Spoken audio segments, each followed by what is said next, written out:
is not one I've heard. I've always heard like old school Renaissance. Like it's like no, that's what I mean. But like it's like old school Renaissance is around. Like that's the OD&D, AD&D, all those old school style games. We are live. Hello, everyone. We're being huge nerds. Yeah, let's go back to Chainmail, guys. You want to go play some like old school war games? Oh my god, guys! Yeah, Chainmail. Guys, you know, one hit point is how many 14 mil shells you can take. We all have one hit point. We're really good. Gross, I brought the Dragon Magazine issue number 3. You can have your female classes. No, I'm just kidding. No. So let's go to the point of Warhammer Fantasy where they were just making rules for Warhammer models they have. So let me bring fucking Merfolk. Yes. Love that. All right. My Merfolk flop all over you. Okay, well, many voices. Necromunda. To Necromunda. Let's so there's your beautiful gang of 6 lads. There's totally fish people on Necromunda. That planet's a fuckfest. I was gonna say, have you read the Delac lore? Yeah, there's fish people stuff. Have you watched the Dark City? Because the Delac are just a clone of the Dark City. I love them. Well, sounds amazing. I don't know. Delac. No, they are. Hold on. No, Larry, you have no ground to stand here. They literally are just a clone of the fuckers in the Dark City. Completely. What about them being an intelligence agency for House Helmar? There's so much more to them besides the subterranean cult. Dark City is also the manipulation of the entire city. Guys, I need to learn how to play Necromunda, please. Okay. Can we stop side chatter awesome, for the minute? You have your list. I will bestow upon you the information about my list. If you've noticed, there's only really 3 guys. Fortnite Ninja. Sorry. Oh my god. Tyler Ninja Blevins is currently my placeholder for my Caryatid because I couldn't find a good model off the top of my head. And I like just a have little flying demon baby. He's thing like a little horrible cherub that visits, demon baby. Like rich people or lucky people in the Imperium. Yep. It's something. God. So yeah, there's my big guy. This man has 2 power fists. Here, which is an Horus. Yes. So this is my big fat guy. He's got 2 bolt launchers, and then 2 power fists paired. So bolt launchers are 820 range weapons that have +1 at short range, and rapid fire with strength 4, AP 1, damage 1. Because sadly, he does not get the upgrade that turns them into damage 2 weapons, because he needs to get a bunch of kills for that to happen. So that's that guy. He's got T4, 3 wounds, 5-inch movement, 3 up ballistic skill, 3 up weapon skills, as you can see. He's got a 4-up save with a 6-up field save, so 6-up infil save. That's what field means in this game, right? So he's my big bruiser. Next up is my Yeld here. Yeld's got 7-inch movement with weapon skill 4 up, ballistic skill 2 up, 3 strength, 3 toughness with 2 wounds, so a lot less chunky. Has only like 2 attacks in melee and all that stuff, right? They're rocking dual missile gauntlets is what it should say. That says laser gauntlets, but I'm not rocking laser gauntlets. I am rocking missile gauntlets. So let me fix that. Oh wait, is there too much stuff that I can't? Okay, that's really annoying. I'm just gonna write it right under war gear. Yeah, you have many things. Yeah, we'll just go like 2 missile Gs. It comes up when you hover over it, but there's too much stuff to fit into the text box. Yeah, so funny. I got 2 missile Gs right there. There is no scrolling. So 5-up save, no invul on this guy. He has an ability where if on his activation, you get a -1 modifier to hit him if I haven't moved that turn. Okay. So that's really cool. He's got a Hunter's Polearm, which is I think a strength +1, AP 1, damage 1 weapon. It's very basic. And then he's also got flight, so he can fly. So, Iron Man all around. Very cool. And paired with that 7-inch move, it does give him some ability to scale up to some places. Skills. Oh, shit. I need to tell you skills. On my Horus, he's got Gunfighter, which means that he can dual-wield his weapons without the penalty to fire dual-wielded weapons. So usually he'd have a -1 to hit when he double fists his guns, but he does not because he's got a skill for that. All right, cool.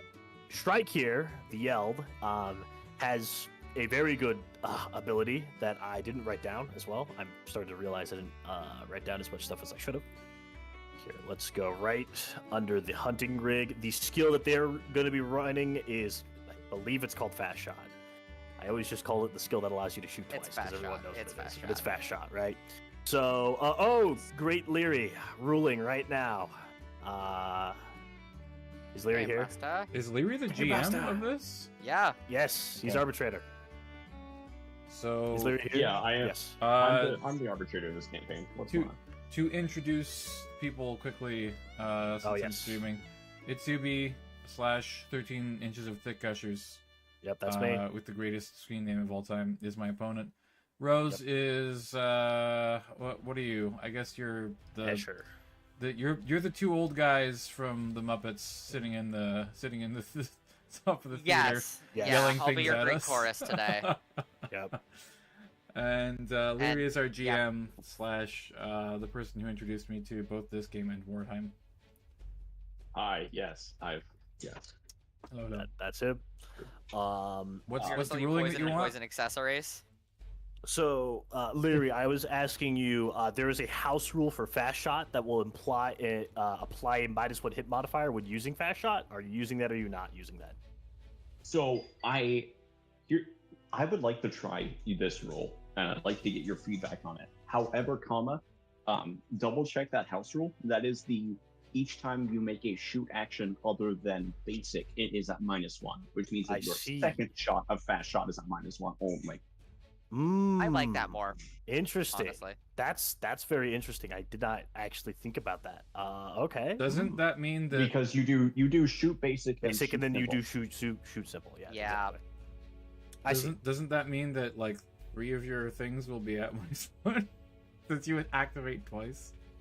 So Yep. as I said, It's for the sake of balance. so this is only for gunfighter. So this is a skill. Sorry, not gunfighter. Sorry, Fast Shot. This is a specific skill which allows you to do shoot basic as shoot basic as shoot simple, which essentially means that every character when they activate has 2 actions, and you can do 2 actions, but you can't do 2 basic actions.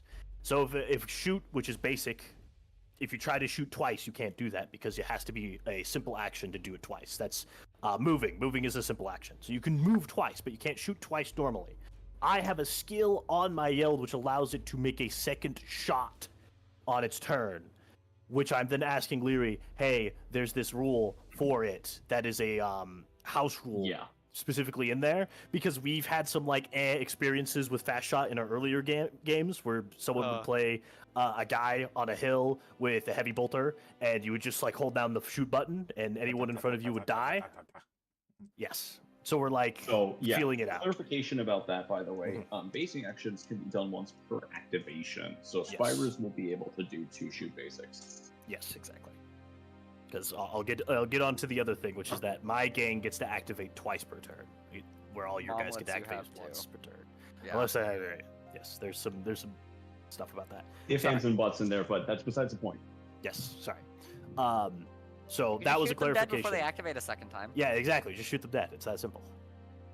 I'm a big. That will advocate solve for most shooting of your issues in Spires. Necromunda. Okay, just shoot your opponent dead, and you'll be okay. So that's my Yeld there.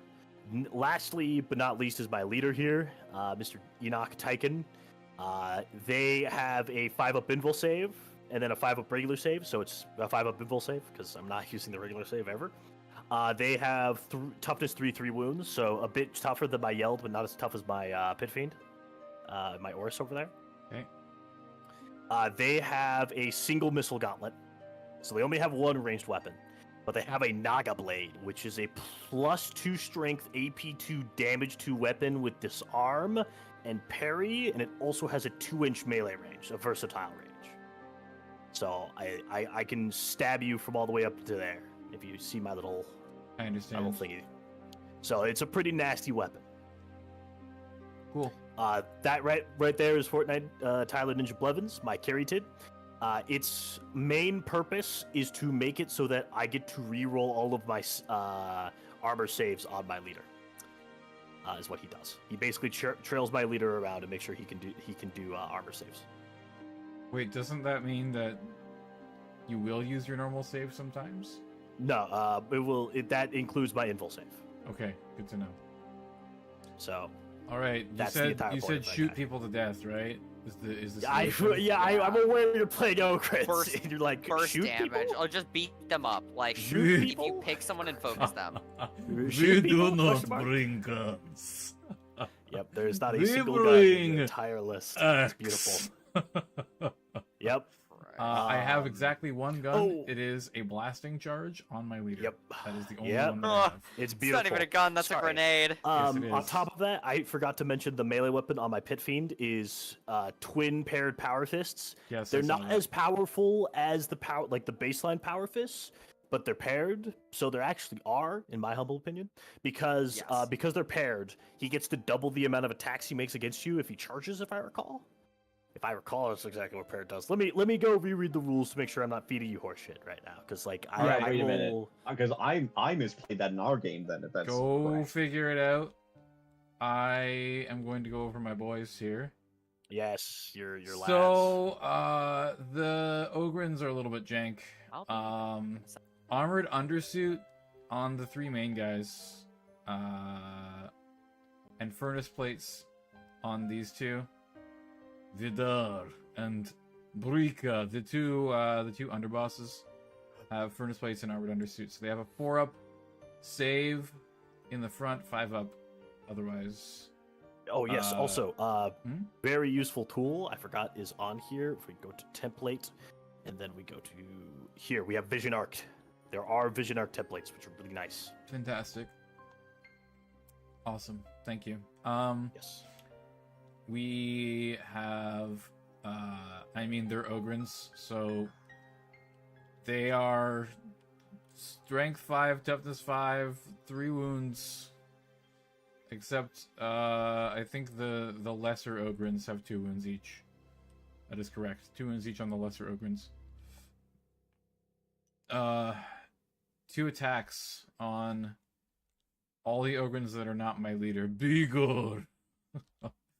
Bigor and Brika have Iron Man, so they don't lose toughness when suffering flesh wounds. I don't even know what that means. That's really good. Okay, so how that works specifically is that when you get shot, if we come over to here, if you notice, there are a number of funny little dice over here, which are awesome and cool. These ones are your injury dice. So when you lose all of your wounds, you then start rolling this injury dice. So say if this is your leader, right? You have 3 wounds. If you take 2 damage, you just lose 2 wounds. It's normal Warhammer 40k stuff, like you don't do anything. After you lose that last wound, you're then gonna roll this dice to see what happens to you. Right there is a flesh wound, and normally when you take a flesh wound, you lose a toughness. Is how that works. I see. So you will get to ignore that. Now, you do still have to keep track of your flesh wounds, because if you lose all of your flesh wounds worth of toughness, you still die. But you will actually lose your toughness, which is very good. I see. All right, cool. Because It's one of an the alternative main... to the knockdown stun system from Mordheim. Wait a second. Yes. Aww. These models don't have the little thing. Oh, what? They have There's, a little there's a thing? health bar on my Mordheim guys. Oh, yes, the health bars. I forgot how to do that. I wish I knew. I have no clue. Neither do I. Sorry, also the Caryatid actually has a 25 mil base, so I need to get that base. I'm gonna be honest, attacking the Caryatid is Pointless? not advisable. It's got a 3-up invulnerable save. Okay, cool. It's not. It doesn't pose a threat to you. It's literally just like a little grot that's Gotcha. following my guy around to make it better. So Bigor is the big hitter. He has a brute cleaver, but he also has an arc welder. Which is really scary. I can't remember what the arc welder does. It is +2 strength, AP 3, damage 3 with blaze. Very good. Thank you. So I will just one-shot your big guy, basically, and then do well, wounds you to him gotta charge him. afterwards. You gotta be the one to charge him. Because if he Yeah. charges you, Is I will he- clap back. So Okay, he he's the has. same Sorry, I movement as found the stats for the player power fists. They're +2 strength, AP 2, damage 2 with powered. Powered is very good because if it means I hit you on a 6, I get to increase the damage by 1, and I get to ignore your armor because I Okay. like power strike you. Gotcha. So very scary. And I believe paired is correct. Yes. When I charge you, I get to double the amount of attack. So that those 2 attacks become 4. You only have 2 attack space? Okay. Yes, he has 2 attack space. Bigor has 3 attack space. 4 because he has 2 weapons. Yes, because you can make an offhand strike. And brute cleavers give +1 to hit. So like if I'm fighting a little nothing, I'm just hitting on 2s, right? Yes. For 3 attacks, and then I whack you with the offhand attack, I guess. Or do you have to state which one is in your main hand? I don't think there's a main hand offhand. It just means that if I recall, you have to at least throw 1 attack in with each of the weapons, obviously. Yeah. So you can't be like, I have the brute cleaver in my offhand. I swing with my arc welder 4 times. Gotcha. But coming in here to actually, if I may. Wait. Oh, okay. Are you trolling me? Am I being trolled? If I So you're misinterpreting how it works? mostly correct. You're supposed to designate a weapon as your offhand. You only get that 1 additional attack with your offhand. Got it. Yeah. So in cases where identical weapons, if you have like the same weapon in each hand, it doesn't matter functionally. But I think that you can designate any weapon as your main hand at any time. Yes. That is correct. That is correct. So if you've got like an axe and a mace, then you can say, you go 4 attacks. You say 3 axe, 1 mace, or you can say 3 mace, 1 axe. Gotcha. Cool. Got it. Cool. All right. And then what else do we have? Oh, he has armored carapace. Yep. So he gets 3 up save. So yeah, he has a 3 up save. He's a special big boy. Mm-hmm. And then Vidar, the underboss, has a movable stance. Yeah, it's so that's so funny. But I think the first thing I need to buy is what's it called? A carapace armor for him, so that he can have like a 1-up save standing still. That's really funny, actually. So that's that. Yep, pretty much all there is to it. Oh, only 1 brute cleaver on Vidar, two brute cleavers on Brika, and then everyone else has 1 brute cleaver. Yep, the Lobo slaves, your poor the Lobo slaves. They have furnace plates and a brute cleaver, and then we've got Zetakurk, who is the only actual Ogryn. The real Ogryn, Daddy, Papa. Yeah, he is a real Ogryn. He do be having a lack of a face. But you know what? That's why he's got the welding mask. Wrong. Okay. Something went wrong with him in the chambers. Something went wrong in the chambers. Yeah, he's just gonna beat you to death with that weird wrench thing. So yeah, all right, that's coolio. it. That's all there is to it. Okay, coolio. Kill them with hammers. Did I forget about anything? I don't think I forgot about anything on my list, right? I think you stated your list quite clearly. Okay, all right, just making sure. Here we go. So here is the map I have constructed. This is not finalized. I am very up to make some changes to it. I just threw it together while you were. Yeah. No, this looks fine to me, man. I don't know anything about this game. Do we wish to pull out a mission, or do we just want to clobber each other to learn the rules? It's up to you. Let's put an objective somewhere. I don't know. Cool. It's going to be more representative of the game, right? There's a bunch of different scenarios that we can play.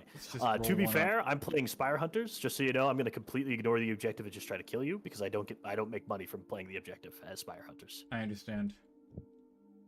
Okay, I'm just digging through the scenarios to see if I can find something that would be fun to play and fair. Like some of the base rules that probably do well for you. Fair? Since when are things fair? This is the 40k universe. Fair enough. Equally unfair.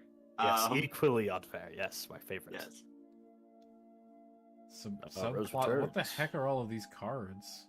Okay, so in Necromunda, you get access to... We only need to care about these. The intrigue, subplots, territories, and bad zone environments are not needed. We don't care about them. The underdog tactics cards only matter if our points are, or if our lists are different in points, which they're not. We're both 1k, or at least near 1k, if I recall. I'm exactly 1,000. Yeah, me too. I'm exactly 1,000 as well. So that we don't use the underdog tactics cards, and this is only useful in Zone Mortalis. Which are we doing? Is this a Zone Mortalis board? I don't believe it is. No, it's not. So we don't care about that. So here's This giant pack is the gang general tactics card. There are also, I think, gang specific ones, but this doesn't include them. So that is something we'll need to rectify at some point. But it has a bunch of different tactics cards in it that do a bunch of random wacky shit. How they work is that usually you get 2 of them, depending on the scenario. And they do all sorts of random wacky shit. Like, some of them are really good, some of them are the boombox. Like this, I love this one. The Ancient Box. It's so terrible. They were Why all is made. it Deadpool?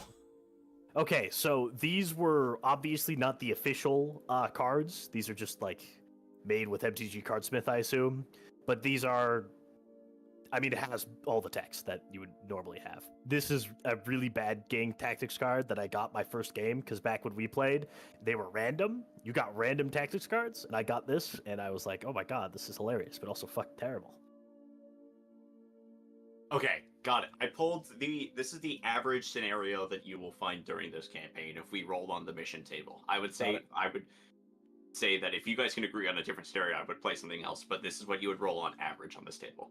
This is scenario number 6, Smash and Grab, page 300. Smash and Grab, ooh. Smashing. Yeah.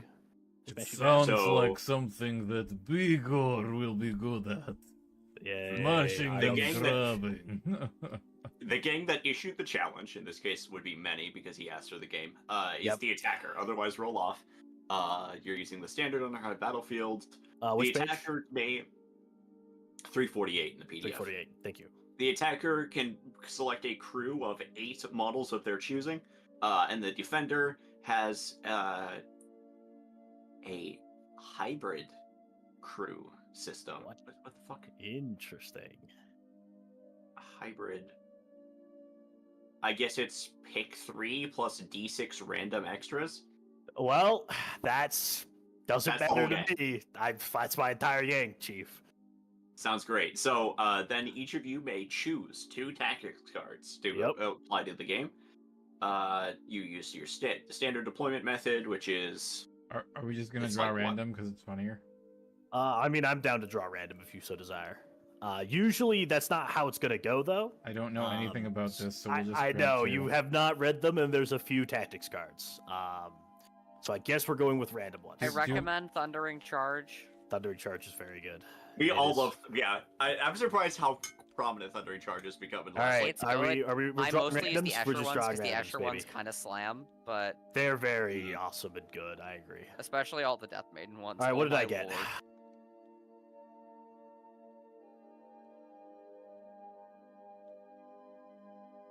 Ooh. Okay. Huh. Those are interesting. I've not seen them, like, ever, but they're not terrible, so I'll take them. I get +1 to armor save. No, don't show me them. No. You don't show me. A secret. These are gotcha bitches. How do I read it without showing it to you? Hold Shift Alt. Shift Alt, I think. Shift Alt. Oh, I looked at it. Fuck. I didn't read it though. But yeah, you Shift Alt. Okay. I was trying to remember what the fucking thing was, and then wait. Why is your profile pic a piece of wood that has like the striation marks to make it look like a tree? Yes, it is. That's like wood burning. That's actually pretty cool. I don't think it matches even like close to my profile pic, but you know. So good. Okay, so now that you've got your 2 random... What does fleeing the battlefield mean? Running. Okay, so when your group begins to break, which I think is bottling, is what it's called in this game, bottling, you'll have to make bottle tests, and if you fail your bottle test, you then have to make cool checks on each one of your guys when they activate, and if they fail their cool chest, they will then flee, they will flee the battlefield, which obviously sounds like what it does. Disappear. They're gone. They're out of the fight. Basically, after, like, in putting in more time speak, after a warband breaks, individual models can roll a cool check to see if they stick around even after the morale is broken. Yes. So like your shitters who have like ate up cool are probably going to run away, but your leader and champions, who are like more grizzled individuals, have a higher chance of sticking around even if the fight is looking bad. So what you're saying is that the Lobo slaves can go off on their own because they have pretty decent cool. I mean, your list has all right cool all around. 7-Up's I was not gonna say, great on yeah. a champ, but yeah, the Lobo slaves and the your leader have really good cool. Oh, They're basically going to do what they're directed, and that regardless of casualties. I think this is the wrong stat line for this unit. For the Lobos? No, for the Ogryn? You sure? For the Ogryn. That looks pretty. Hang on. Looks right to me. I'm be just honest. gonna read it. 5 4 5 5 5 2 4 4 8 7 9 9. Is that what I have? I was looking. Read me again. 5 5 movement. 4 5 5 5 2 4 2 8 7 9 9. No, that is not what you have. Okay. I think you put Lobo slaves. I put the Lobo slaves Yeah, you did. stats on him, which is very annoying. Okay, so Somehow I got the movement right though. Yeah, I changed the Okay. movement and nothing else. okay, so the default deployment pattern is. Are you kidding me?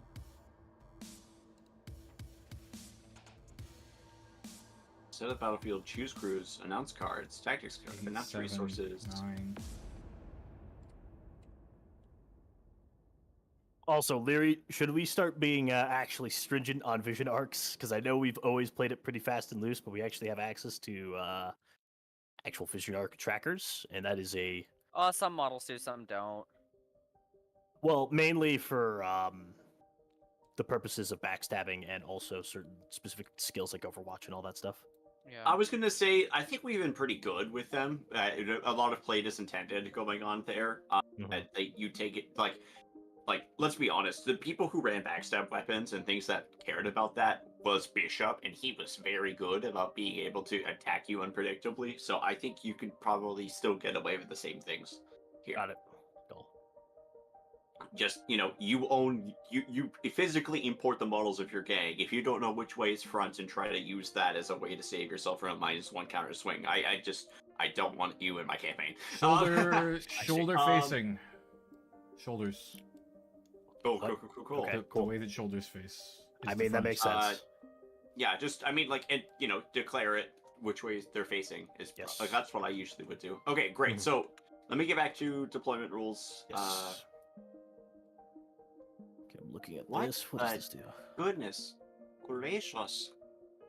Okay, I do not care. I want battlefield setup. Okay, yes. Okay, starting with the defender. Select. Got it. Okay, so standard deployment. Oh my god, that's standard deployment. That's so funny. Okay, got it. So what we're gonna do is we're going to cut the board in half. Oh.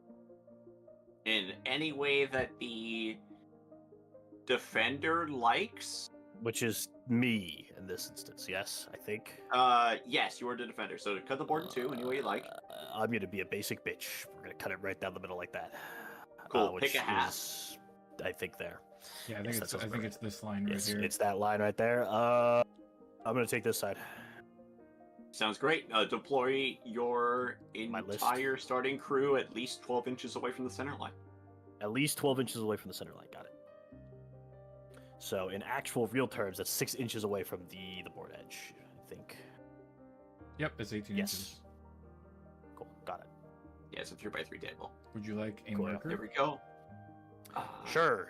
Yeah, little dash couldn't hurt. And in addition to your crew, you will also set up Why 5 is loot it so crates in your big? deployment zone. Ooh, loot boxes. I put some loot crates to bait out the Yeah. undersea. Oh my Why- god! You literally put out crates of food and other Yep, essentials. exactly. We're like, all right, guys. He's We're out gonna here camp. It's cooking bacon. It's like when you're sitting in any single battle royale game, waiting from the loot drop, sitting there in your bush waiting for somebody to go pick it up. That's my entire gang right now. Yeah, you're you guys came out with to help the unfortunate of the hive. Oh, they have guns. Kill them. Yep. Okay, so my It Yeld's must be on gonna my wall. sit up on top of the building there. Escaped Mr. independent Ogryns. Oh, we can't have that. No, no, my fine sirs. That's just not even possible. Okay. Today we're gonna make the Hive a freer, more valiant place, my fine lads. Okay, so this is as written, and if it's bad, we'll use the house rule, but Mhm. I think this is gas. So you get 5 loot crates in your deployment zone, at least Cool. 4 inches from the edge of the battlefield. Okay. And all of them have their lids on, and their contents are unknown to both players. Interesting. Cool. They Where- could be bombs. Could be bombs. Where's your loot crates, my friend? Okay, here. I know how to find loot crates. What we do is we place, I think it's Mortalis stuff. Bink. All the stuff will appear, and then we have a loot crate box right here. Unlock that. Copy it, and then 1, 2, 3, 4, 5, and then we're gonna recall all this shit because we don't need it anymore. I just love that And then I this have my guy's out 5 here. boxes. He's got like a little like hot dog stand set up, and the Ogryn's like, I smell meat. So you said it has to be at least 4 inches away from the edge, yes? Edges 4 of inches from the edge of the battlefield, and then anywhere. Let's just be fruitful about this. Let's say you're half of the board. Let's not say you're deployment Yeah. zone. Yeah. I think my half the board. I'm gonna be fruitful with my. Actually, my you know boxes. what? Hold on. No, Let's- it is within both deployment. Mm. Okay. So let's use both house rules actually for this scenario. I'm sorry. Cool, I just okay. realized how bad that setup is. So let's do the house rule. So the loot crates are deployed within 2 inches of the middle line.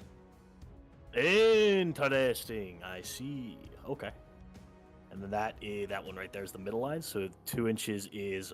Anywhere you'd like within 2 inches of the middle line. Got it. and So then it's I'm also basically gonna one use of I these don't know how X's. to make this go away. Yeah. And I'm gonna use I don't know either. other house rule in this scenario as well, that if which for some reason was just a writing error when they made these scenarios, was that if the opponent bottles out, the other gang wins. Okay. I see. Because before sorry, it was I like, didn't mention Enoch has Iron Will. That's his skill. I did not mention that. Iron Will gives me a -1 on my rolls to bottle, so I bottle less easily. Understood. And I'm Spire Hunter, so I already bottle less easily. So I bottle less Yeah. easily. You're not running. we'll burn to those. We'll burn that bridge when I get to it on the faction specific. Then there's my other crates. We'll put another loot crate over Checks here. are made when people die, or they go down in front of you. We forgot that like you do make checks when people get. Yeah, me like- and Rose kind of forgot that. I don't have to Yeah, worry you about that make- because I'm playing yeah, Spire you make, Hunters. cool checks. so, Yeah. Yeah, I don't have to do that. Like, how do I use all of these tools? I need to learn how to use this app. Which tools? I don't even know how to use half of them. I don't know. The pen is like It's pretty huge. obtuse. The pen is massive. I think you can adjust its thickness, if I recall. I don't know how though. I You don't remember. You think I use the pen? I don't Here, know, let's man. be a little bit of a goober. We'll throw a loot crate up on the second story right there. All right. So 1, 2, 3, 4, 5, all along that line right there, for you to try to grab. Oh, I can't. The ones up in the building. I see. What are you trying to? Okay. I'm just He's just marking them with because pen. everything is gray. Okay. It's yeah, super welcome hard to to see Necromunda. anything. That's so fair. It's the atmosphere, bro. I know. Okay. Anything special about the terrain? Climbing, going up a level of terrain in this game requires you to climb, which basically is difficult terrain, which means it will take twice your amount of movement. So if you want to climb up a story, I think it's how high are these buildings? I'm guessing they're 4 inches to 5 inches tall is my guesstimation. I don't. 5 know. is usually standard. You can. They're 4. Sorry, 4. I have those models in real life. I have measured them. They are 4 inches. These are 4 inches tall. Around 4 Yeah, inches. so each level is 4 inches. It spends double. It's double move to climb, unless there is a ladder, staircase, or other form of conveyance. Or in which you're case cool it- and or you you're can cool. fly. like Mael. He can just fly. And like Warlock, so they give that, 16-year-olds 2 pistols and a similar- jetpack. Other than that, similar navigation rules apply. So Yes. jumping is a initiative roll. Jumping down and across are initiative rolls, very similar to how they are in Wartime. And Cool. there's no other special rules for terrain. All right. Besides, Oh, also, You're one thing that me and Rose had a handshake on is that doors took you could use the doors, but you would take you an inch to use them, essentially for movement, and climbing through windows is something that me and Rose said in our game. I'm wondering what we want to settle upon is like the average that we should have, Leary, with like maps like this where there's windows and doors that you could possibly use to come in out of. If you even want to deal with that, maybe you're just like, nah, you're too. Let's not even touch that. Yeah, I don't know about that, man. I don't know. Like I would say in Mordheim, I let's usually maybe- say doors are just you can just use them, and windows require an initiative test. But I don't know about this. Okay, here's what I will. I don't know if there's rules for this kind of thing, like in Necromunda. Probably is. There is a little bit. Mhm. So the doors have rules. The windows no. The windows. Oh gosh. How It's do I just- claim the objectives? Do I just grab them? You, You open- take a it's an action to specific. pick up. Yes, it's an action to open them. And then what? I get Yeah. what's inside automatically? Yes, you believe do. So, you yes. get what's inside. Yes. And So, there is a giant. I'll location. explain the rest of the scenario in due time. Let me just make a ruling on these doors and windows. Okay. Just because there's so many shapes and forms on a model, I'm going to say windows are not traversable, and Got it. all doors start locked. Oh, okay, sure. About that. So it's like a tech rule or whatever. I can't remember. So I think it's you can intelligence. you can roll versus int to hack it open, but you can can also just I think punch it's, it you can roll a d6 versus strength, I believe, to knock it down as an just, action. just to open it up. Yeah, you can just punch it open. There's yeah. doors. Also, I know Also, I that should the say, opening terrain- chests is the same way. Yes. Also, just so you know, Leary, I know the terrain here doesn't allow us to open, like, actually physically open up the doors. I assume your thought process of being able to group activate, have your Juve open up the door, letting your leader double shot, and then having the Juve then close the door. Remember that maneuver in Yes, I do. campaign 1? I assume that you would. I don't remember. What was your ruling on that? I allowed it. Sounds like a big old pile of It's- stinky French cheese to me. It is very cheese. Wait, what's Um, cheese? That's some. Okay, that's some so there was this camembert. A maneuver group that was activation played. door nonsense. Oh, You- 6 people Yeah, in chat. so- Hi, hello, people in chat. So Welcome. here's the thing: I will allow it, but you can make ranged attacks to destroy the door.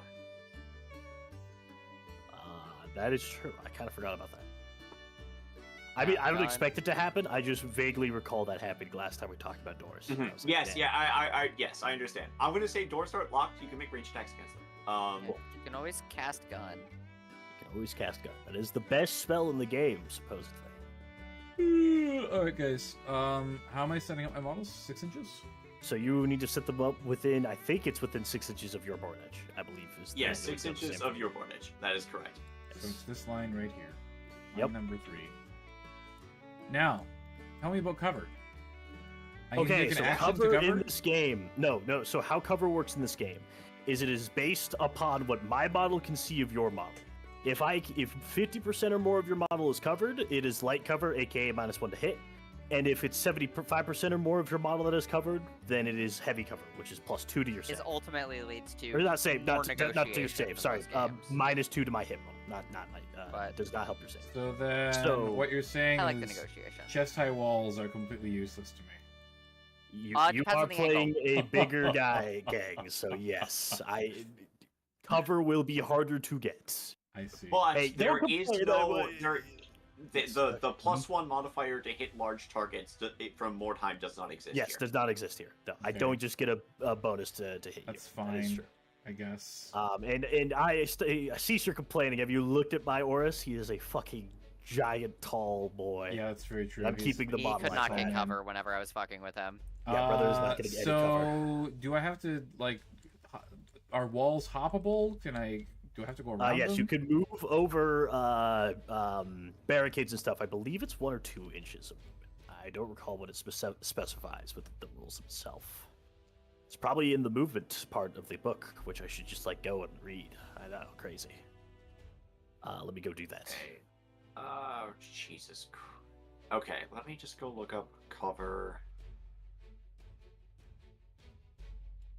Okay, movement on 40. Come on, take me to the Okay, page. so I had a feeling, and this may help you a lot, Malik. Actually, this will help everyone. So cover rules are as follows: if the model is visible in its entirety, it has no cover. Yes. If a model is less than half obscured, So 50%. then it is partial cover. No, sub 50. So as in 1%. Sub 50. Oh, I did So not if recall any that. part of Sorry. the model is obscured, it is partial cover, so the shooter shoots Never at mind. +1. I see. I got it. Or -1. And if it is more than half obscured, it is full cover, which is a Sounds -2. correct. Okay, never mind. I stand corrected. Okay, so I should have had So- more armor last game. Crazy. It plays like concealment. It's does not play armor. like cover. It's Whatever the negatories Imperium to makes my its hit. buildings out of is obviously not invulnerable to weapons fire, as is shown on the building. So it is. Do not think your walls will save you. It is just making you harder to shoot, Got it. Yes, which I honestly love. I think that's great. All right. I agree. Yeah. Let's get it going. Cool. Yeah. How do we play? Okay, Oh. so we are starting. So you've deployed all your guys. Question: do any of your tactics cards apply to the before the game starts? Because some do. Nope. Yeah, I was gonna say burn those if they're Not at all. before the game starts. Oh, no. Okay. Cool.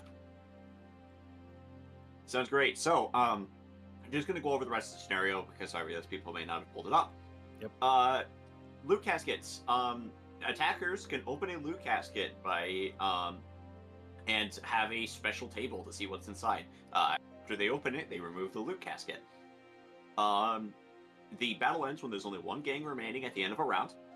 And if the attacker wins, if at least 3 loot caskets are opened, otherwise the defender wins. Got it. Cool. There Yes. you go. Yeah. And then the campaign bonuses, penalties, I won't bore you with. Yes, they're not very essential to Awesome. our current game. So, Okay, cool. BattleTech flashbacks. Roll initiative 2d6. Yes, I thought it was 1d6.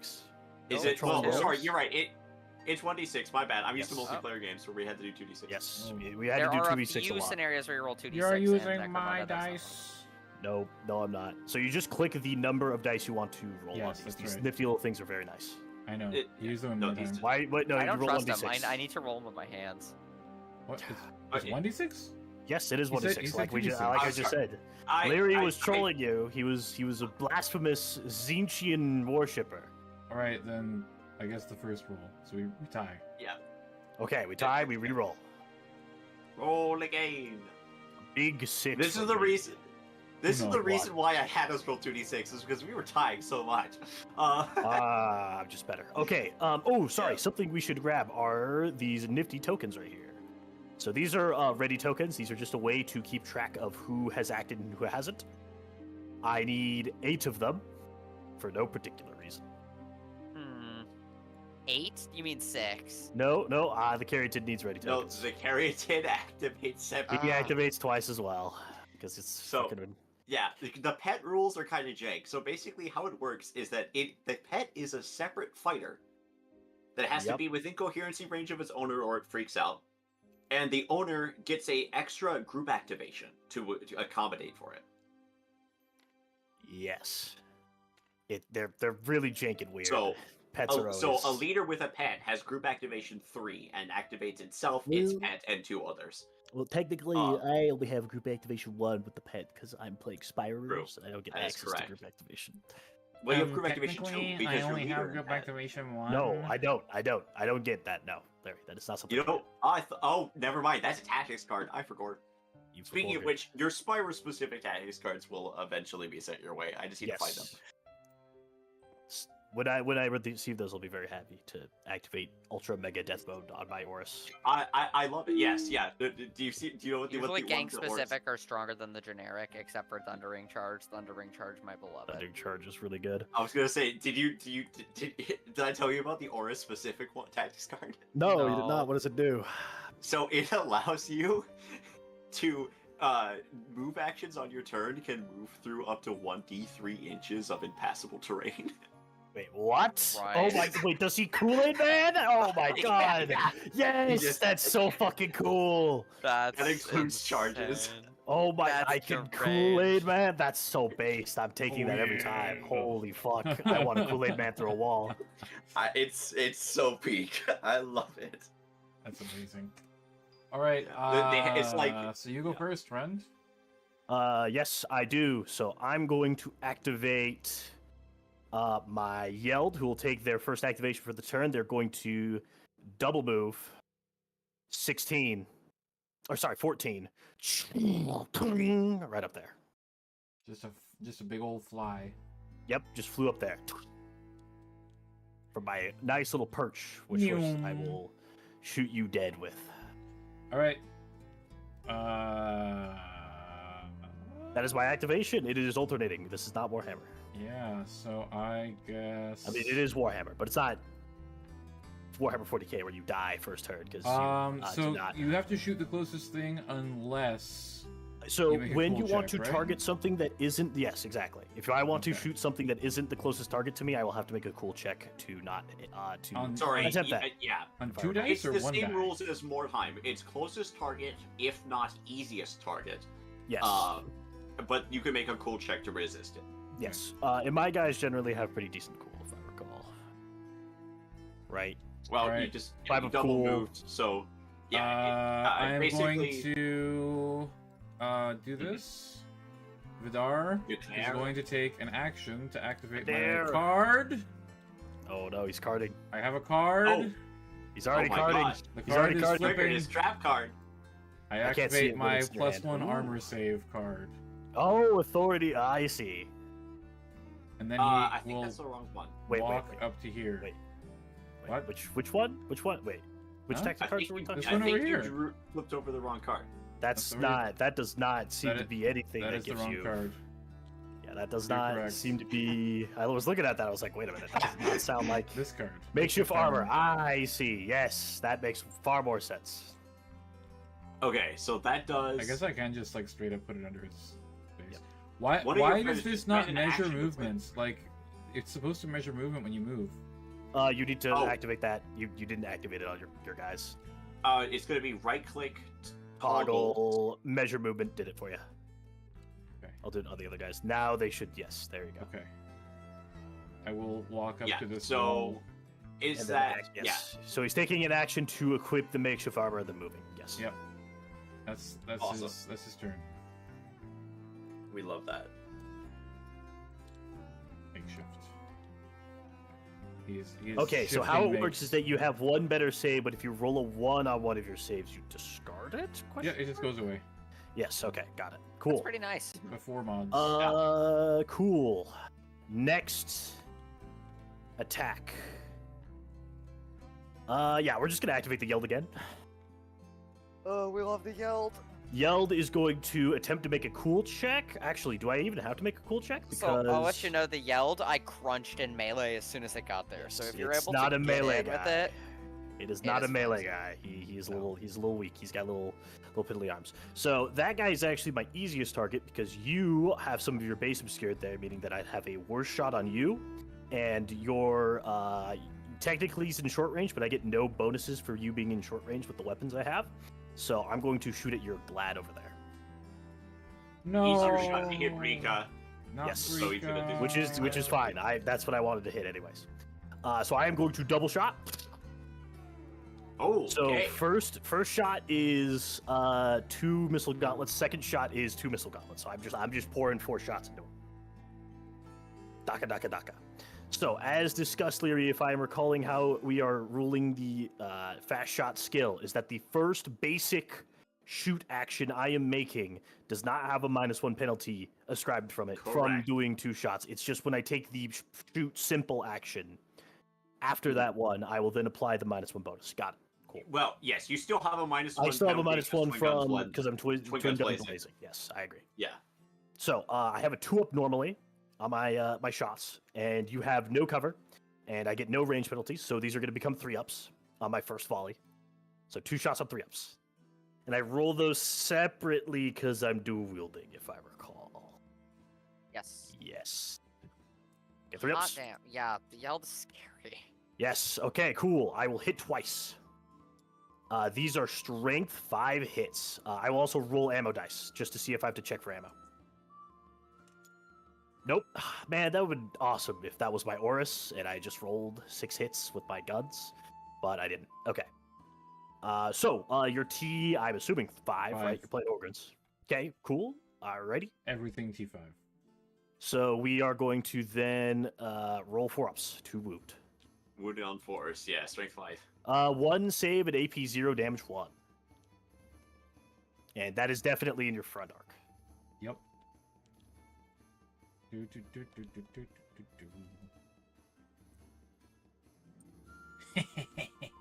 You'll save it? Okay, so these weapons have an effect called knockback. Uh-huh. So you will be pushed back an inch from the blast of my missile gauntlets.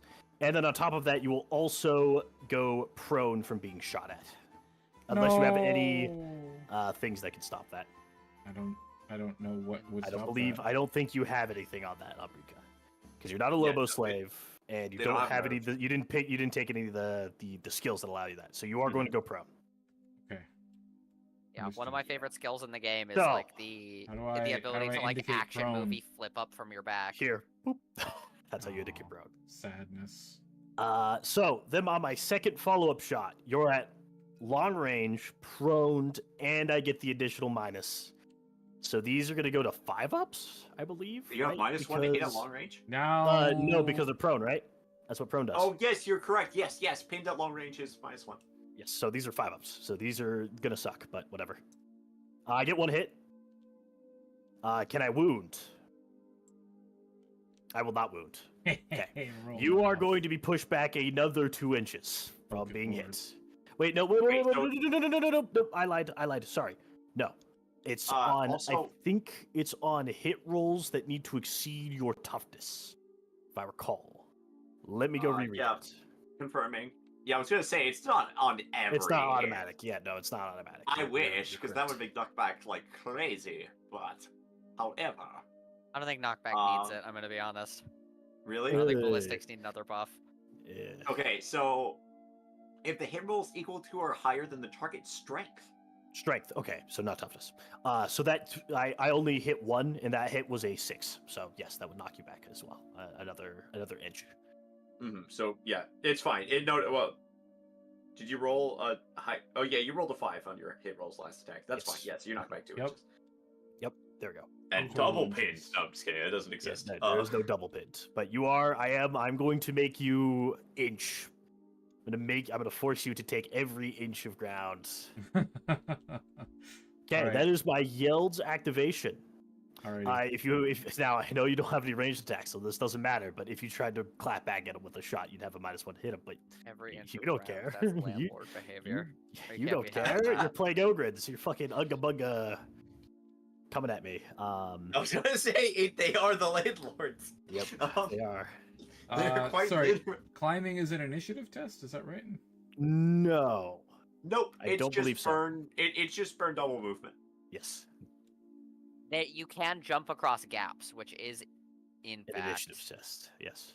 An initiative test. So it is 16 inches of movement to crawl up to the level my Yeld is at. Yes. I understand. I'm going to be honest. I don't think you have much of a chance of catching this guy if I don't want you to. Okay, 4 inches here. That's what grenades are for. Okay, that is true. You have nades. You have a nade. You could chuck a nade at him. And the plastic shard is pretty scary. Can I attempt to climb from here, or do I have to be base to base with the building? Think. Can you be within 1 inch? Is it within 1 inch, or is it? I would assume you'd have to be base to base, but that's my assumption, and I've been wrong about a number of things already, so I could. Let me see. So fighters may climb over obstacles and up onto structures as described in the movement rules. Thank you, Gabe. Yeah, go to the movement rules, bud. Didn't immediately know it was the movement rules. Clearly, just so not bad zone locked in. actions. Climb vertically. That's great. Climb simple. No. Answer for the climbing is equivalent to okay.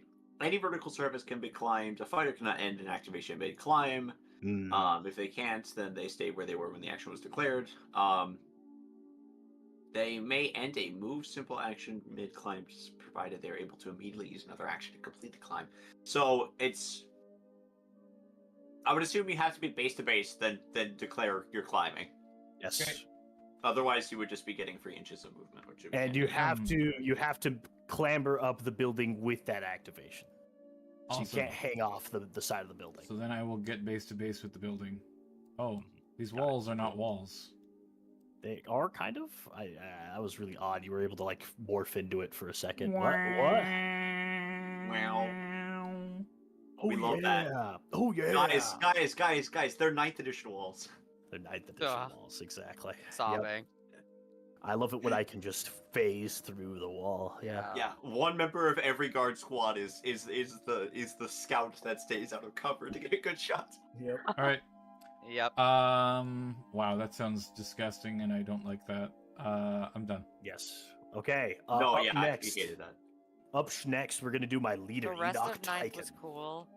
He'll group activate his Fortnite Tyler Ninja Blevins here. And they're going to move. He's got 6-inch movement, so he's going to move 1. What? Yeah. Okay. All right, Rose. And then I'm going to fire a missile gauntlet at you, good sir. He's only got 1, so he's not going to be doing any dual guns blazing nonsense. You do have cover, because more than 1% of you is covered from my vision. Mm-hmm. And you are within my short range. So this guy has a 3-up weapon skill, ballistic skill. I think he's got a 2-up weapon skill, right? If I'm 3 people in off chat. Hi, hello, people in chat. Welcome. Okay, I have the stats on him, right? Thanks Yes, for ballistic joining. skill is 3-up, so it'll turn into a 4-up. Oh, sorry, I forgot to make my ammo tests for my second round of shooting with the yell. Let me do that. No ammo tests. Okay, cool. Good to know.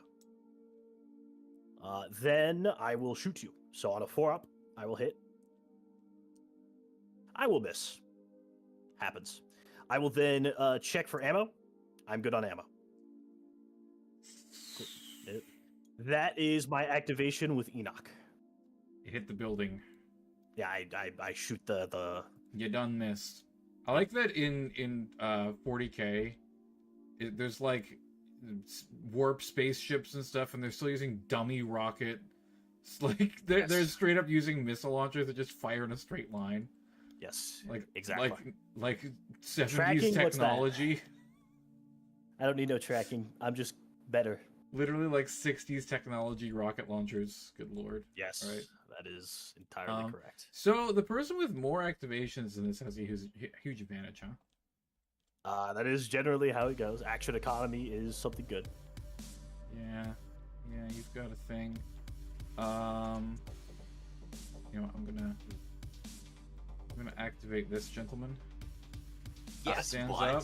So he takes an action to stand, and then Then he walks 5 inches. That right by his buddy.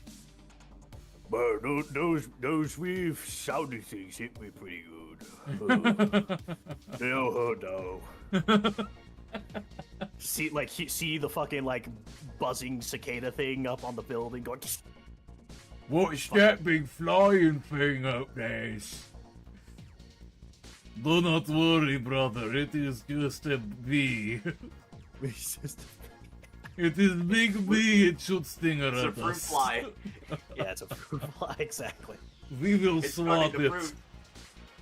Big or will swat it with big bomb. Mm-hmm.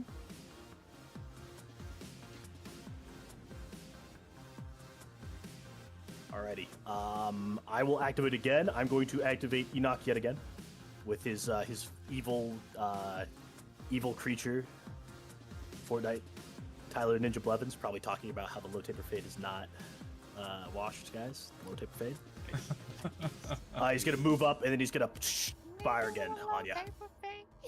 God. Actually, he'd have a better shot on your Lobo Slave, but I don't want to shoot your Lobo Slave because you don't get pinned. So it's not worth my activation. So I'm going to make a cool check to try to shoot him.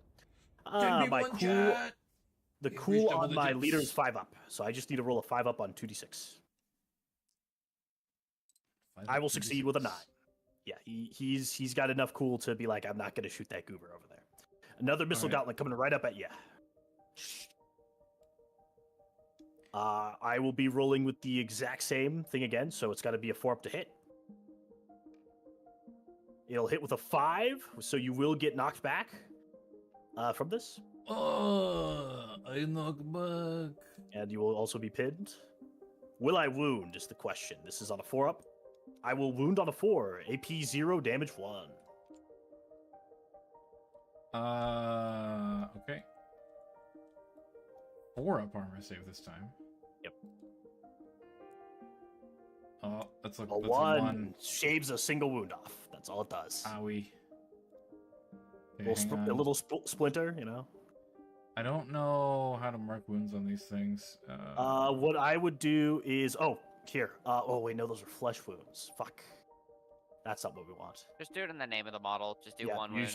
Usually what I do is on the name of the model, you just do the amount of wounds remaining. Yeah, you straight up can't do that, though, because you have way too much crap on your stuff. No, you just do it in the name. Yeah. Do it in the name, yeah, exactly. That's what I do. I have too many things. Yeah, well, you know, you could have less things. Be like me and have less things. Hang on. That is my activation. Makeshift arm. 2 wound. Oh, it's too much. I'll call him under. I see. We know what under means. Under MS armor, 2 wounds. Cool. Alrighty. You're up next. You got more activations, my good sir. I do indeed. These little slaves don't even have armor, do they? No, they have furnace plates. They do have furnace plates. So he's gonna move. They have 4-inch move. Just so you know. I know 5.6, and then I have 3.4 left. Yes, that sounds about right.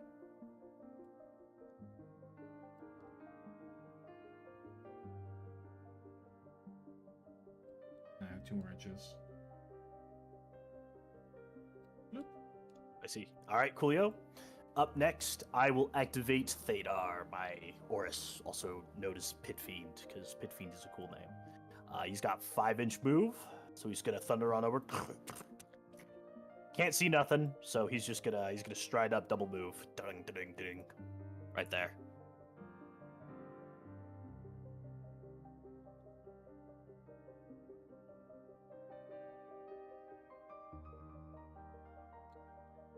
I'm jamming out to some tunes over here.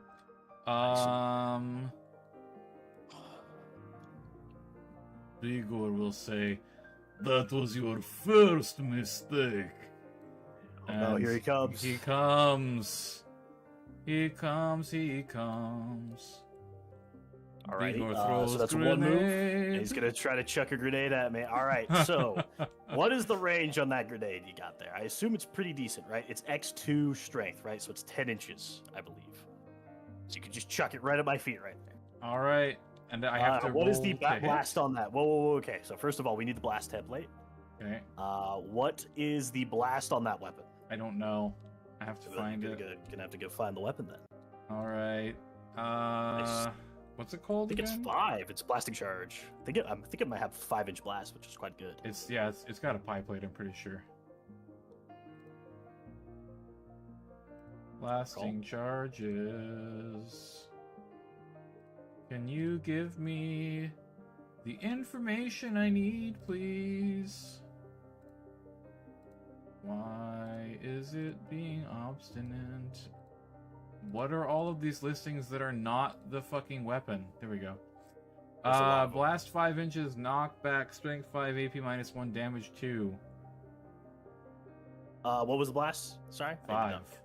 Okay, yeah, 5-inch blast. So you're aiming right there. So you need to roll to hit. What is your hit number, my good sir?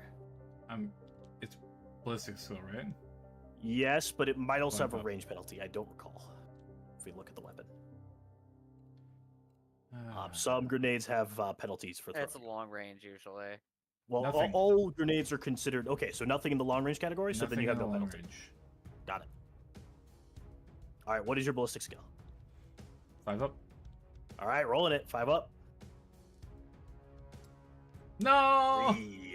Rough. Off. So you miss, but it's a blast weapon, so it doesn't just disappear. I know it scatters. Yeah, so we have a scatter dice. Where is that? Right here. Uh-huh. And then you're gonna roll because it's at at long range. You're gonna roll 2d6, and that's how many inches it goes in a random direction. Let's get the direction. Well, all right. Oh, Directly back towards me, pretty much. I see. How many inches? Oh, no. 36. Grand total of 7 inches. inches back. Oh no. Wait, did you hit yourself with your own blasting charge? I think so. Oh no. Hang on. You have to grab the center, the little black. There, yeah, that's how you move it. Oh wait, go put it back. We need to. Yes, sorry, we have to toggle that. Thing. Would it be centered on you or exactly 10 inches from me? Well, you had only it'd be basically right at my feet, right there. Yes. Like it would be a little bit forward more. Okay. Have you toggled it to measure now? Yes, it has measurement. Yes. Okay. So this way.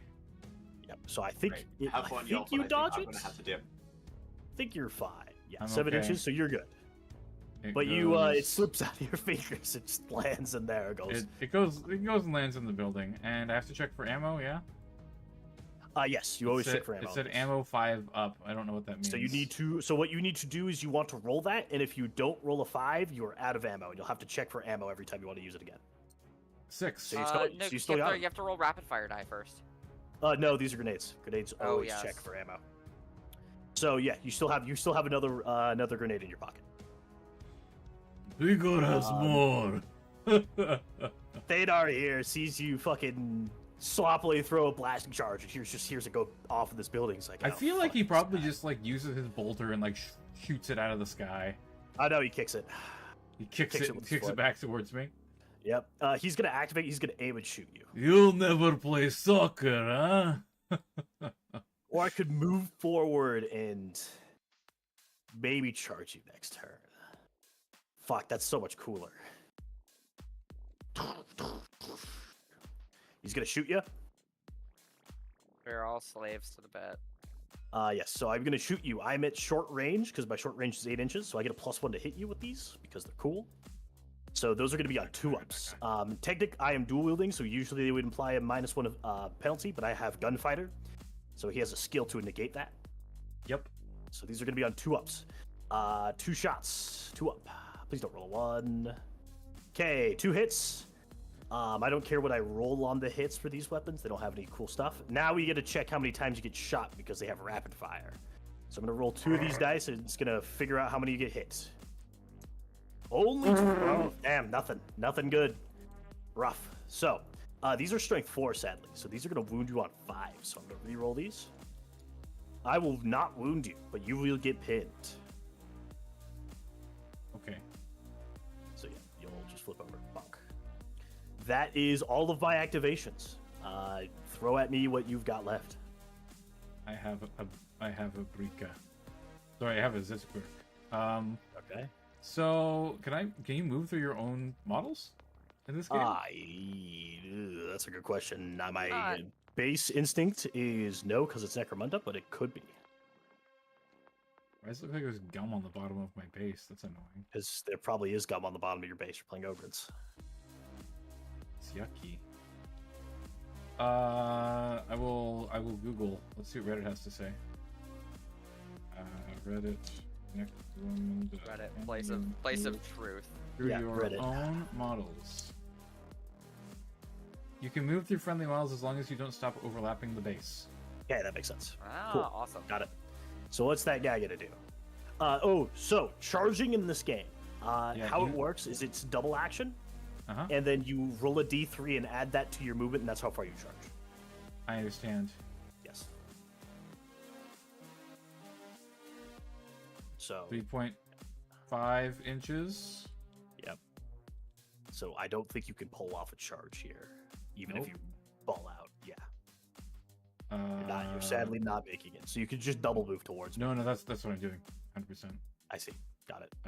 Because I'm assuming you can't move through pipes. Yeah, I can't move through pipes, and I can't move through your model. Damn it! You're not supposed to protect your leader, so I'm supposed to be able to just shoot him dead. Wait, sorry. I did 3.5. What's 5-inch 10 move, minus 3.5? So you have a max of 10. You have a max of 10. 6.5, right? That's 6.5. Yes. Yeah, so I'm there. Exactly, right there. Tentacle comes and says, "No, Bigor! Bigor, no!" Bigor's like on the ground, like, oh no. Bigor gets like knocked over. Like all their shot, yeah, they don't kill him. They don't even do any damage. They just like they literally plink off of his like thing. Like his huge gut is like jiggling with the carapace armor that's strapped to it. And he just sort of like flops over onto his butt. And Zedekerk's like, "I protect you, Bigor!" And comes in and saves him. Alright, so we reset, I guess? We roll initiative again? We have the end phase. Usually in the end phase, we check for breaking or seriously injured models, but none of us have any seriously injured models, so we will not break or make any rules for that. So yes, because this scenario doesn't have any end phase chicanery. Cool. All right, we will re-roll for stuff. I will also assign my ready markers back. Yes, same.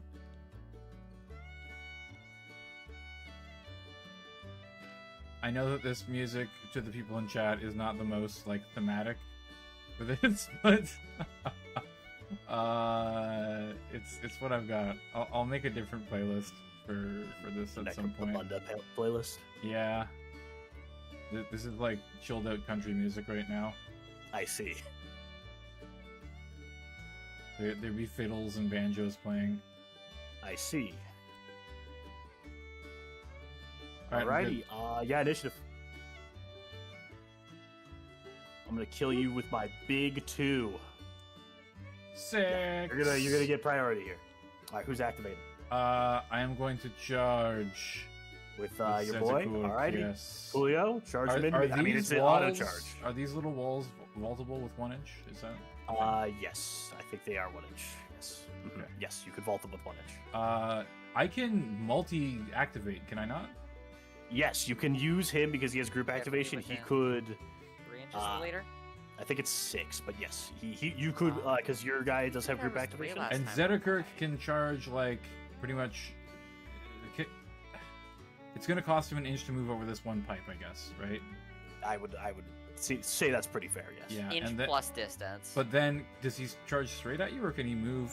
He can maneuver. You can move maneuver. Corners. You do not have to have eyesight with them. Yes, all right. As long as you have the movement for it. Cool. Wait. So then, I can move and then charge, right?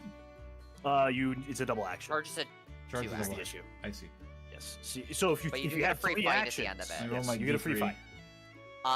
There is tech too to, instead of charging, getting more distance by moving twice and deciding to get into combat so that they can't shoot at you and they have to melee you.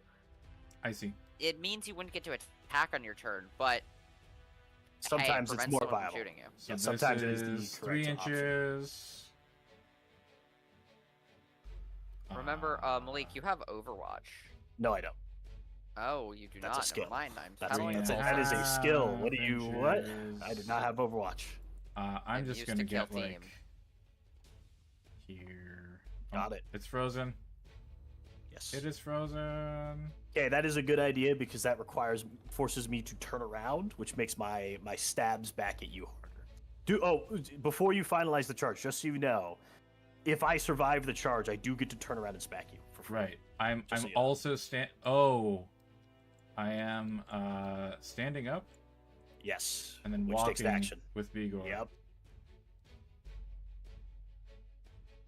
5 inches does not get base to base. Okay. Within 1 inch is engaged, I thought. You might be correct. I'm pretty sure that is correct. Within 1 inch. I think you might be correct. However, I need to spend 1 inch to get onto this pipe, so. Yep. I have to move 1 inch back. Rough. Okay. Rough terrain is in the way. That happens. Okay. Let me search up Engage just to make sure I'm recalling how they work.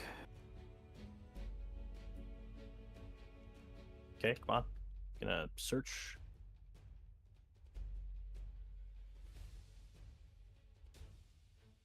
Why is my document not letting me word search? What the hell? Why you like this machine? Machine. Oh wait, is it because it's that? Let me try this again.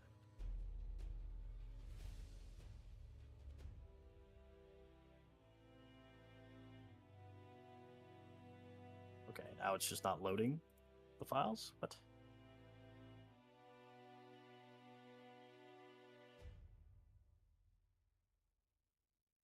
Action movement, close combat, 46.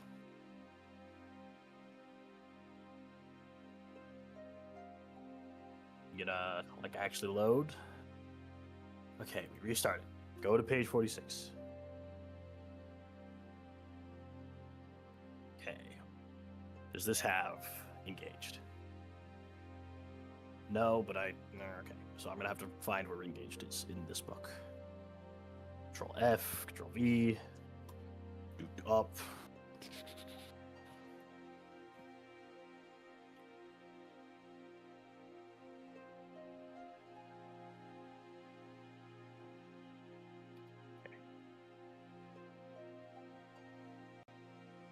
Okay. Fighter is engaged if enemy is close enough. Fighter is either base to base with a barricade and an enemy model on the other side of the barricade, also within 1 inch, and then vehicles within 1 inch. Okay. So no if face-to-face there's for a fighters. barricade between us and you're within 1 inch, it works. But you're not even within 1 inch, so it doesn't matter. But that's good to remember. That's probably what. So I did. essentially, Thank you. if I was on the other side of that, you could like swing over the barricade to hit me. Yeah, it's That's- 40k rules. Okay, Got makes it. sense. Cool. I assume you're going to hit me with your attacks. Yeah, I will swing twice with. All right. a- No, you get additional attack because you charged. Oh, so 3 swings with Root Cleaver. Yes. Yes, you do. 3s to hit. Alrighty. Wow. You will miss twice. Rough. That is some bullshit. They have right disarm, there. right? They do. Is that on hits? I think they're on hits. I think you might have disarmed me for my clap back, which is really good because if I clapped back with my power fist, I do not think your guy would have a long faded life. I'll just say. Let me find the thing. 56, right? Is that for that stuff? Nope. It's not Disarm. page 56. Disarm, disarm, disarm. Disarm. Hit of 6. Yep. Perfect. So you got a disarm off. Very good. Oh my goodness. So now you're whacking me with your fists? That's funny. Yes, I will have to punch you with my admittedly pretty. Wait, so weak E-Strength fists. 3. is a paired weapon automatically disarmed both? Or do I disarm I believe one? Paired is it just is, a weapon stat, so It's so it is paired one weapon profile counts as for one them. weapon profile. So yes, I'm not technically dual wielding. Ouch. Yeah, Wow. very good. All right. So Cleaver, I hit. What do I need to wound? What's your toughness? I'm toughness 4. So I need 3s? Is it work like normal Warhammer and stuff? Yes, Yep. it does work like normal Okay. Warhammer. 3 to wound. I rolled a 6. Okay, you will wound me. I have a 4-up save. Turns up to a 5-up. I believe it's it's an AP -1 weapon. I will roll a 6. Don't care. No. Chinks off the armor. I feel like he's just holding your power fist that you Yeah, have with like the- like he runs around behind you while you're gunning down Bigor. Yep. and then just grabs your power fist and is holding onto it while he whacks you in the back with a cleaver and it doesn't Yep. do he anything. just unplugs it. Yep. Okay, let me Is it reread an the action to paired pick rules. up your weapons? Just to they're not like action. They're not just like they don't fall on the ground. I just can't use them on the clapback, the free clapback I get, Ah. which is very good. So you just unplugged it and you plugged it back in. Yep. So okay, paired is weird. I still agree with the assumption, Rose, that it's still technically one weapon. How paired works is that it counts as being a dual melee weapons when calculating the number of attack dice, but I get to double the base attack characteristics when I charge as well. So paired is very good. Really good. But I will not be using my weapon. I will just be bitch slapping you in the face. So I turn around freely. I get a free turnaround because I have to be facing you to attack you. And then I have 2 bitch slaps coming right up, 3 ups to hit. Or sorry, 4 ups to hit because I had to turn. They will miss. I got nothing. My bitch slaps will do not an ounce. Now, on your turn, you can activate and attack him with your fists? Yes, exactly. Okay. I'm dead. Which is exactly what I'm going to do. I will activate, and I will swing these at you. I get 4 attacks. I rolled 1 on accident, so I will hit you with a 5, and then I have 2 others to make. So, because usually what I would have is I have an attack characteristic of 2, which means I usually get 2, but I have a paired weapon, which when I'm not charging a paired weapon just gives me an additional attack, essentially. Yes, you get three swings, right? So that's 1 hit on a 5. I would wish that was a 6. Come on, 6. I want that powered hit. Miss. Powered hits. Ooh, that's rough. Oh boy. Powered hits are very bad. They will increase the amount of damage that hit does by 1, and also negate all of your armor if I wound with it. Strength +3, if I recall. So these are 6s. So 3 to what's your toughness? 5. Okay, 3 ups. I will do the powered one first, because if it doesn't wound, then you thankfully won't get hit by it. So it's 3 up. I will wound. Your armor is negated by the power hit, so you will take 3 damage to the face. All right. I only have 2 wounds. So you will make 2 injury rolls. 2 injury rolls? Because you... Yes. Because how it works is you have 2 wounds. So the first wound gets shaved off. Nothing happens. Right. Second wound gets shaved off, you make an injury roll, and then you take another damage, which forces you to make an additional injury roll. 0 wounds. So you're going to roll these out of action dice over here. These dice, so 2 of them. See what happens to you. I would recommend pressing R. What is... That usually rolls a lot better. Okay. Rough. Okay, 2 serious injuries. So SIing is a serious injury. So you become let me read the entire thing so I don't miss anything, because I will find a way to mess it up. Pretty brutal. Yeah, serious injuries are bad. For obvious reason, I would hope. That would make sense. Necrodamus.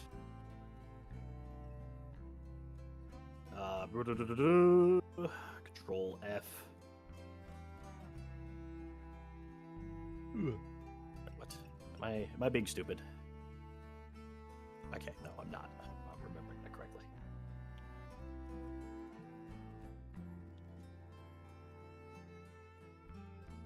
Okay. Okay, that tells me what a serious injury. Okay. No, that's telling me that you're prone. A profile is.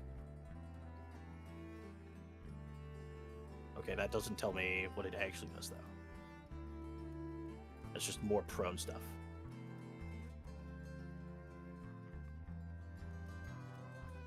What?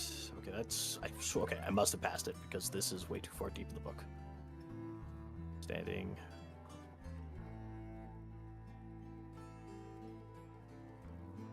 It's not a condition, right? No, it's not. Why can't I find it? What the heck? It's not going to be there. It's not going to be over here. Well, what am I? Are you what talking am I about missing? resolve hits? Serious injury. Become prone. Each additional result inflicts a flesh wound. If this injury was inflicted in close combat, the fighter may be vulnerable to coup de grace. Yes.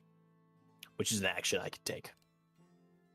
Yes. Okay, so you immediately go serious injury and you go prone.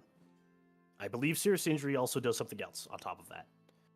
Wait, you said it was in resolving hits is where you found this? I found resolve hits on page 47. Okay, 47. Okay, yes. Become prone. Incurs an injury. Yes, this is inflicted in close combat. Out of action is, removed from the battlefield. Okay, cool. Yes. and then you can attempt a recovery at the end phase. But I do take what? Two So flesh wounds, right? You take a serious injury and then you take a flesh wound. Okay. Which gives you Flesh 4 wound. toughness. Okay. Unluckily for you, I have a secondary action because that was my first action, and I'm going to coup de grace you because I am in melee. You don't. I activate now, right? Thumbs No. down from the Emperor. Because I have 2 activations. Each activation gives me 2 actions. I used 1 action to fight you. Don't you basic take your actions one at a time? Like I would move a guy and then you do your thing again. Sorry, no. You're mixing up activations and actions. When I activate, I get 2 actions, just like you do. I just get to activate twice. Okay. So I'm using my second activation to crunch his skull and coup de grace him, which the coup de grace rules, when we read them specifically, so I'm not gipping you here. But if I recall correctly, they are... it's working out the way I think it is. Consolidate. Coup de grace. If an attacker is no longer in... No. That's not telling me what I need. Okay. That's not telling me the coup de grace action. It's telling me what I can do after I do a coup de grace action. Coup de grace, simple action. So this requires me to not be engaged with any other fighters. I'm not. Pick a seriously injured enemy fighter within 1 inch, within vision arc of the fighter making the action, and they immediately go out of action. Mm-hmm. So yes, so he is immediately taken off the board. Goes out of action. Let's roll to see what happens to him. Just like it happens in Mordheim. Where is... Then I need so many heckin' windows for this. Okay. So how's it going to work is you're going to roll 2d6, rolling on One after the other. 66. Yeah, one after the other. So you're going to roll a 6, and then you're going to roll another 6 on a 66 table. The higher the number, the worse it is. We roll d66 in this as well. I see. Yes. Yeah, 66 is instant death. 56. Yes. That's pretty high. Now, obviously, this is just a test game, so this doesn't actually matter. But into recovery minus 1 toughness. Ooh, rough. That's bad. Minus 1 toughness, and you go into recovery. Yeah, that sucks. I don't know what recovery means. Does that mean you're out for the next game or something? So in recovery means that at the end of the game, you're going to have one of your champions or leaders cart them off to the dock to get them fixed up, which will cost you money, if I recall. I haven't done all of this stuff in a while, so I need to recall how these rules exactly work. Gotcha. Cool. It's been a hot minute since I played this game. What? Wait, where's the table? Why can't I find the table? Why am I so bad at finding things in this damned book? Did you find the table? What, recovery? Oh, yeah, the recovery table. Nope. Okay, here. Give me a second. Okay, lasting damage. Okay, found the page it's supposed to be on, 308.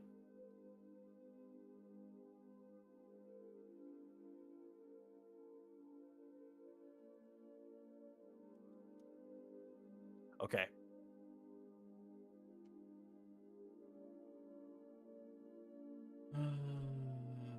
Injury does not have to. Okay. Going into recovery. So you miss the next battle. What is Obviously. Convalescence? That's a good question. Oh, you know. It's something that happens to you, maybe. I don't think it's ever happened to any of my gangers once.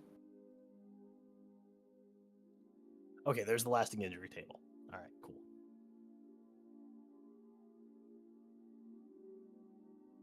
Yeah, okay, so you got enfeebled there because you rolled a 52, and then you get -1 toughness, and then you go into recovery, so you miss the next battle.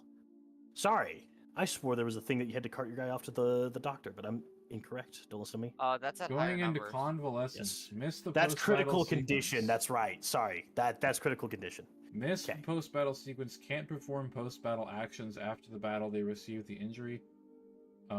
Does not stack no matter how many lasting injury rolls are made. The effect only applies once.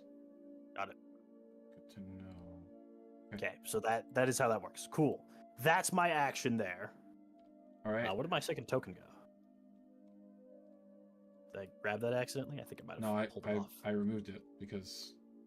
Well, I have a second ready. You used it to Gudagami, didn't you? Well, okay. Here's I think our issue that we're running into here. Is you can look at your guys. You have one ready token. Yes. When you use your ready token, you are able to perform 2 actions. Yes. Yep. I did the same thing. I used one of my ready tokens. I get 2 because I'm playing Spires. And my guys are super mega expensive. Your model makes 6 attacks every combat. I mean, I could, yes. That's ridiculous. If he's already engaged. If I'm already engaged. I get 2 activations, so yes, I could fight twice. But also, each time, for every 3 attacks he's making, you're getting to fight back. So it's not 6 uninterrupted attacks. Although it is still. But you are correct in that that I could attack you 6 times in one turn. Yes. It could be even more if I took additional skills on top of that. Yeah, that's pretty dumb. If I took what is it, Rain of Blows, I could turn my fight basic into a fight simple, and I could technically attack you 12 times in a turn. I could just like Hadouken like ba-da-da-da. But honestly, that is complete overkill, and I'd rather be better at shooting like I've threw the skill on him there. But that is his activation. There we go. All right. So I guess I do a thing now. Yes, it is your turn to activate.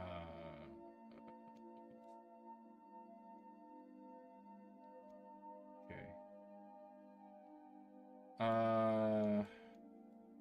Let's climb a building. All right, you're gonna double move up a building. Yep.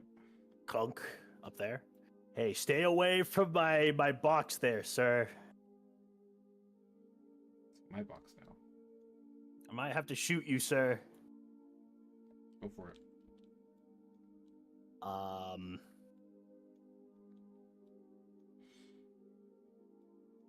Cool. I'm going to activate my Yelb. They are going to. You have heavy cover there, which is rough. So I'm not even going to bother shooting you this turn. I'm going to instead activate and shoot that guy. Because he's my easiest target. Yeah, he's in the open. Because you're out in the open and that guy is prone and you're just outside of my short range. So he would be at a -1 to hit. So I'm firing with either of those. So 3 ups to hit. Come on, but that is 3 dice. That is not correct. I will hit once. That 6 to hit will be equal to or greater than your strength, so you will get knockbacked. And additional information on knockback. If your 1 inch of movement would push you up against a wall, it would increase the damage by 1. But I think you... No, yeah. No, I think you're good. I think you're just... No, I hit a wall. You hit the wall. Okay. So if this does get through your armor, it will do 2 points of damage instead of just 1. But whether or not it gets through your armor is completely up to see, because I have to wound you, which I will do on a 5. No AP on this hit, and this is definitely in your front arc. So make your save. Nope. Rough. Fails the save, 2 points of damage.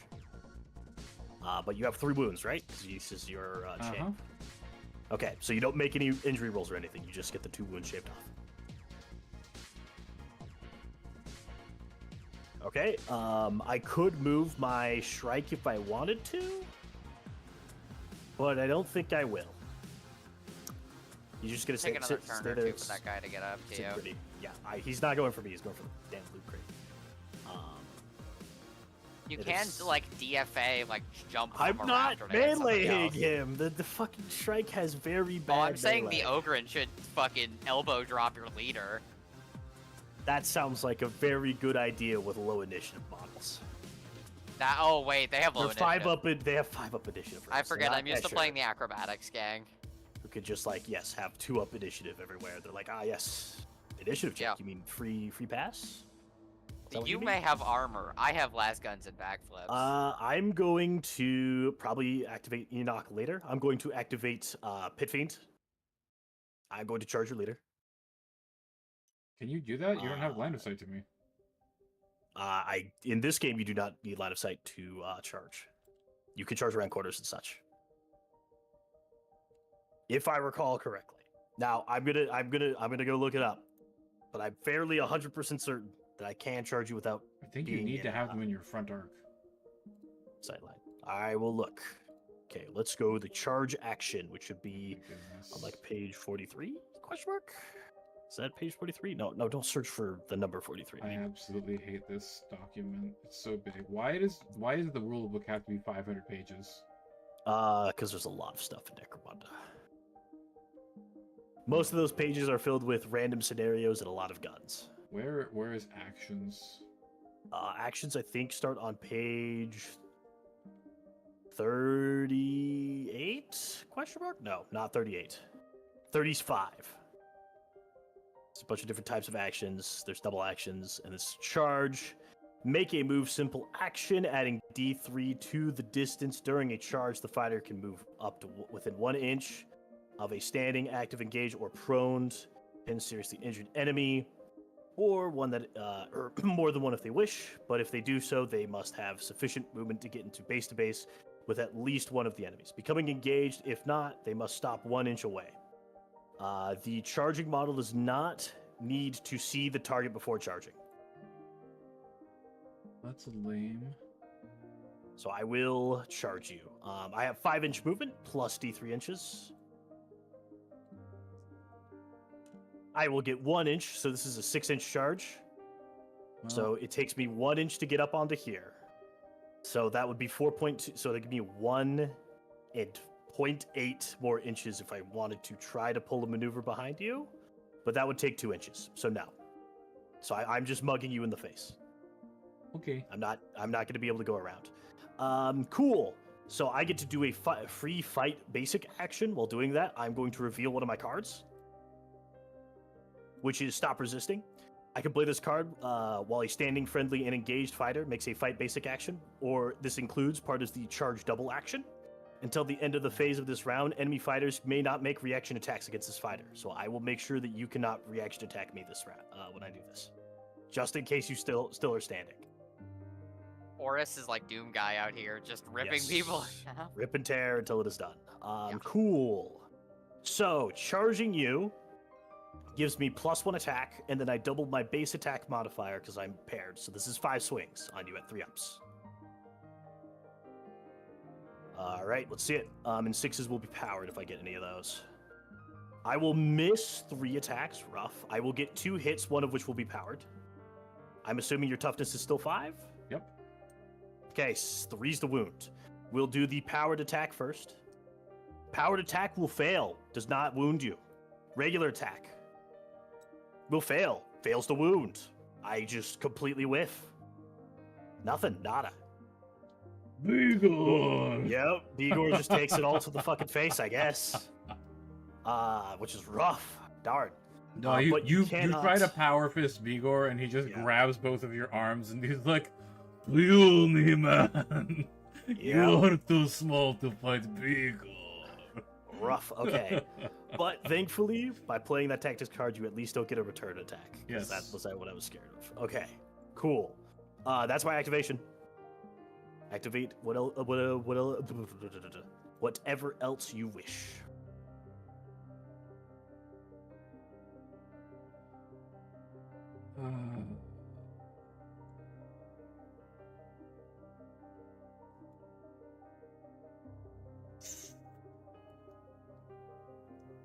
Vidar stands up. Oh. Why is it doing that? Why is it doing what? Oh, I think you point just 3 is move just it- from standing up. Yes, that is correct. Stands up, immovable. Oh, he's gonna activate Giga Chad mode. All right. He is giga chatting. Double move. I thought Giga Chad was double action. Is to it move double the action? stance. Oh, I think you're It right. says it on the thing there. Yep. No, Sadly. you're correct. I will walk then.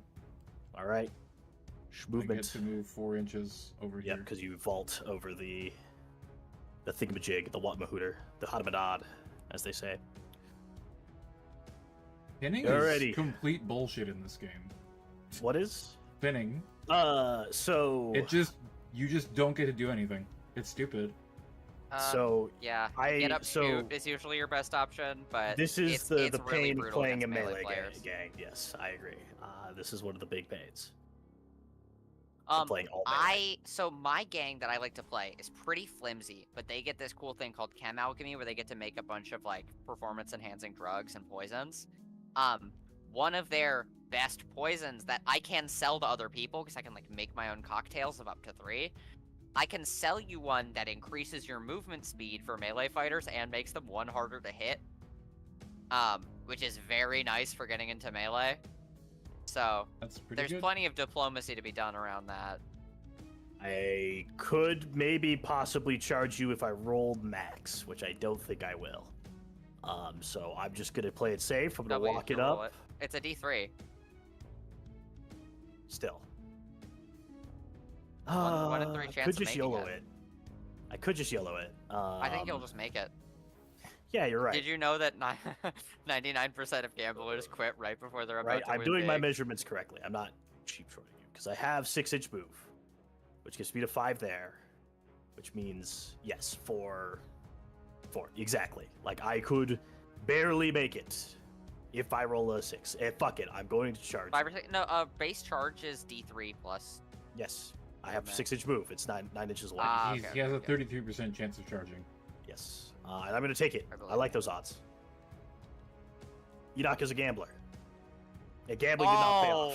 The gambling did not pay off. So, if I fail a charge, it's not like Warhammer where you just stand there with your dick in your hand. I'm pretty sure I still, You go the distance. I still run at you, but I end... If I had enough movement to get within 1 inch, but not to base, I would still have to stop 1 inch away from you, essentially. But I only got 7 inches of movement, so I just go to here, and that includes my little evil stinky baby can't get into melee with you either. So I run up to here, and then get gas, run out of stamina. You know how it is. Yep. Hey, man, I thought didn't know it was really that hard to run in a suit, man. Yeah. All right, that is my activation. Rika stands up. Come on. Oh my god. One stand up. There we go. And walks. We can get to here. Okay. I mean, means, you have. So that means that you I could. could I think vault you could. here. Yes, that is what that means. Okay. Hey, don't back up your buddy. What the fuck? I'm gonna go there. Okay. I will activate my Shrike yet again. I'm going to shoot the easiest target, which closest to the easiest is him, because you have heavy cover from me, right there. So I'm going to shoot him, double action, firing. I think I also forgot to do my second attack last time, but I don't care. That's fine. Sucks to be me. Should have remembered. So first of all, you have 2 attacks at 3 up to hit because I am dual guns blazing, which gives me a -1 to hit. You have no cover, so it is just a 3 ups. I will proceed to miss 1, hit 1, wounding you on 4s. I will proceed to fail to wound you, and neither of my hits were good enough to move you. So you will get pinned, is all that will happen to you. Then, with using my skill, I'm going to make a second fire action. This time, I don't get any penalties because you are within short range. So your pinned does not make my shots any worse, but I still get a -1 from double shooting, so these are on 4s to hit. I will hit once, and not enough to move you. I'm really praying for that extra damage. Come on. But can I wound you on a 4 up? I will wound on a 6. Make your armor save. 0 AP. You will succeed. No damage. Nothing. That is my activation. All right.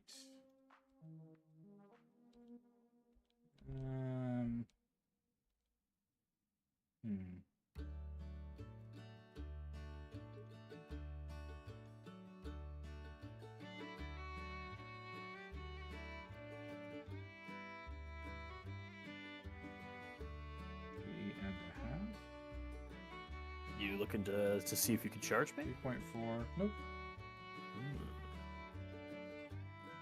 Hey, whoa, hey, just come fight me. No, don't do that. 4.6.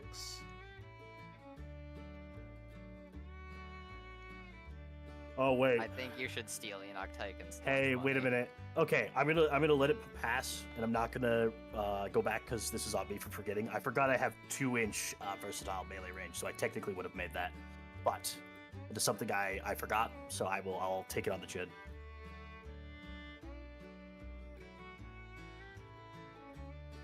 That weapon's so nasty. Shit, I did not realize that's a lot of fucking melee range.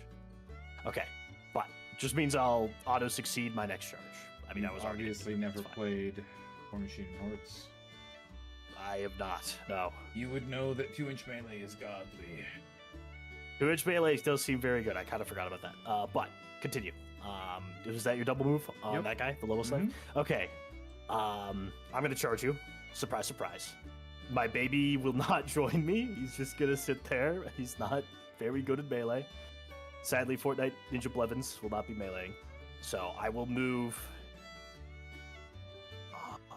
Let me read the versatile rules to make sure I'm thinking of this correctly, because I'm wondering if I could just sit there or if I'm technically engaged, because I might not actually be able to charge you if I'm technically counted as engaged because of my versatile. Which means that, I would have attacks, but whatever. We already went over that. So I'll go check. Versatile. It's down here-ish, right?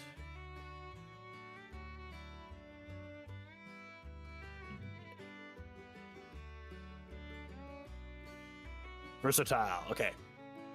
Does not mean to be engaged and attacking. So I am engaged, I think, if I'm reading these rules right. Does that mean that I can charge you back on my turn? If I'm not in melee range. Yes. Yes. That I believe that is what that means. And also, you can't shoot me anymore. Yes. Currently. Well, it's a pistol, actually. I can shoot the pistol in melee. Pistols can be used in place of a melee attack. Just so you know, I'm not using the pistol in melee. My fucking sword is so much better. No, you can offhand the pistol for a free attack. Oh, what good that will do me. Hey, gun's a gun. So I'm considered. Yes, so we're reading this correctly. I'm considered to be engaged with you, but you're not considered to be engaged with me. So you could make a charge. I can't, because I'm engaged. Engaged people can't make a charge. I'd have to. So I'm going to smack you with my sword still, using my fight action. It's a basic action, so I can't stab you twice, sadly. I will be making 3 attacks at 2 up to hit. With disarm and parry. Parry's good. Parry's very good. Okay, 3 2-ups. I roll 2 1s. Fuck. Okay. That's really concerning. Strength 5, toughness 5, so 4 up to wound. I will wound on a 6. AP 1, damage 2 on the Naga Blade. He's fine. Yep, you'll save. You're completely fine. Fuck.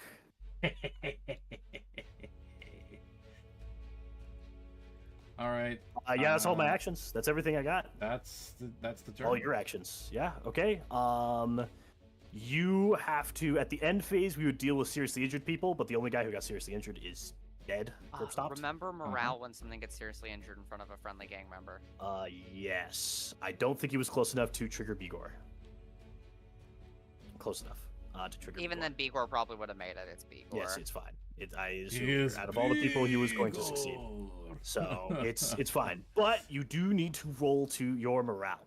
So the exact calculations for morale, if I recall correctly, is you need to roll a d6 and then add the number of seriously injured or out of action fighters. And if that number beats the amount of fighters at the start of your the beginning of the game that you had on board, then you start to round. If you had 6 guys... Sorry, what do I have to roll? Okay, so you're rolling a d6. And if you roll, you're adding +1 because you're down a guy. And if that number is, I think it's bigger. I think it has to be bigger than the number of guys you started off with. you start to rout. So I think you have to roll a 6 here. If you roll a 6, you start to rout. You don't rout. You're good. And I have nobody who is seriously injured or any of that nonsense, so I don't need to make any checks. That is the end of third round or second round? It's one of those two. It's second round. Yeah, second round. Okay. Okay. Cool. We're rolling initiative. 4 versus my 3. You'll go first. Oh! Okay, now, here's the question. Who goes first? Do I fear... Like, Vidar is going to die. He has 1 wound left. Right? Who has the better chance of killing, wounds. though? He has 2. He has 2 wounds left. Okay, he has 2 wounds Mika left. is the guy with 1. It doesn't really matter, because if you hit me with your sword twice, I'm dead. You're gonna make rolls, which is bad. So if I go with Bigor, You might have a chance of putting out a pit you phase. have Decent what? chance. You have 3 attacks. Yes, I will be making 3 attacks, same as you. This is a very even match here. It's very, very interesting. Though you have Blaze, you could light, even if you don't kill him, you could light the Pit Fiend on fire and make him just start running around like a headless chicken. Because the Arc Welder has Blaze, which is really good. I am going Arc to Welder, go with that thing. Vidar. Vidar is going to Cool. charge you. Yep, that's Vado succeed. Hi. Hello. Vidar has 2 attacks attacks. base, I think. And then you charge, you get 3. 3 swings. Okay, hit me. Okay, no, thank the Lord, you got no 6s. I'm very happy I with get that. 2 hits though. You do get 2 hits. Toughness 3. I believe in you. I believe in him. Strength 6, so Yeah, here's to wound. 2 ups. Yep. Brutal. Both wound. AP doesn't matter because I've just got a 5-up invul save. So I will make 2 5-up invul saves. I have the Caryatid within 3 inches of me, so I get to re-roll them if I fail. 1 success, 1 fail. I will re-roll the... What the fuck? Where did I get this white one? I will re-roll the fail. Into a success. I will succeed both saves. With 2 6s. I will then get my clap back. I will swing at you 3 times at 2 up. Please don't roll 2 1s. That was rough. Okay, I roll A1. Cool. I do not disarm you, but that doesn't matter. 4s to wound. 1 wound. AP 1. He is Oh, fine. you'll succeed. Damn. My clapback does nothing. He's okay. Did I assign my ready tokens? I did not. Let me do that.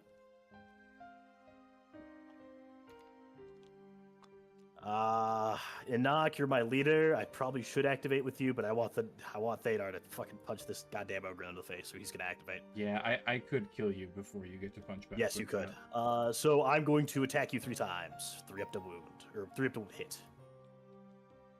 Don't forget to give this guy his tokens. Okay. 2 misses, but I have a powered hit. Who did I forget tokens for? Oh, my yell. Power had +1 damage. Yes. +1 damage, it ignores armor, which is really good. Brutal. Strength 6, so 3 up to wound. Please wound, please wound, please wound, please wound. It wounds! 3 damage to the face. You're gonna have to roll an injury die. That Bigor full to 0. Uh-huh. Serious injury. That is rough. So he will go SI'd. And then I have a second action, and I will coup de grace him. Well, Rough. That is not great. I honestly would have gone with Bigor first. I'm gonna be real. I forgot If I you was have on your side. rerollable 5-up invols. Yes, that is really good. Rerollable saves should just Yes. not exist in Warhammer, like straight up. It's complete bullshit. I disagree. I think stuff like Custody should get it. I paid quite a bit of money to be able to pull that off, just so you know. The ability to do that costs more than your arc welder, just so you know. That's Actually, you could almost buy 2 arc welders for that price that I paid for my Caryatid. He's 90. It's he's like 90 it's credits. nice until you one-shot them, and He's suddenly, more expensive than your armor. Yeah. Like he costs a pretty penny.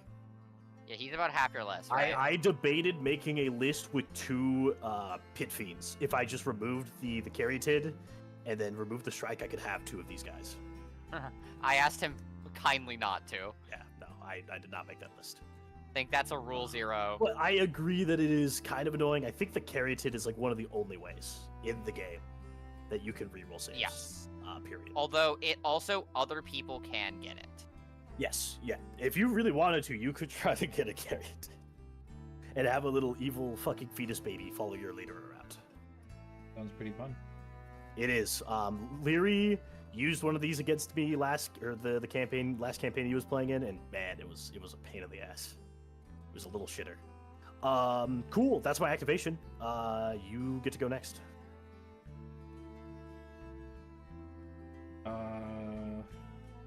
Still have actions here.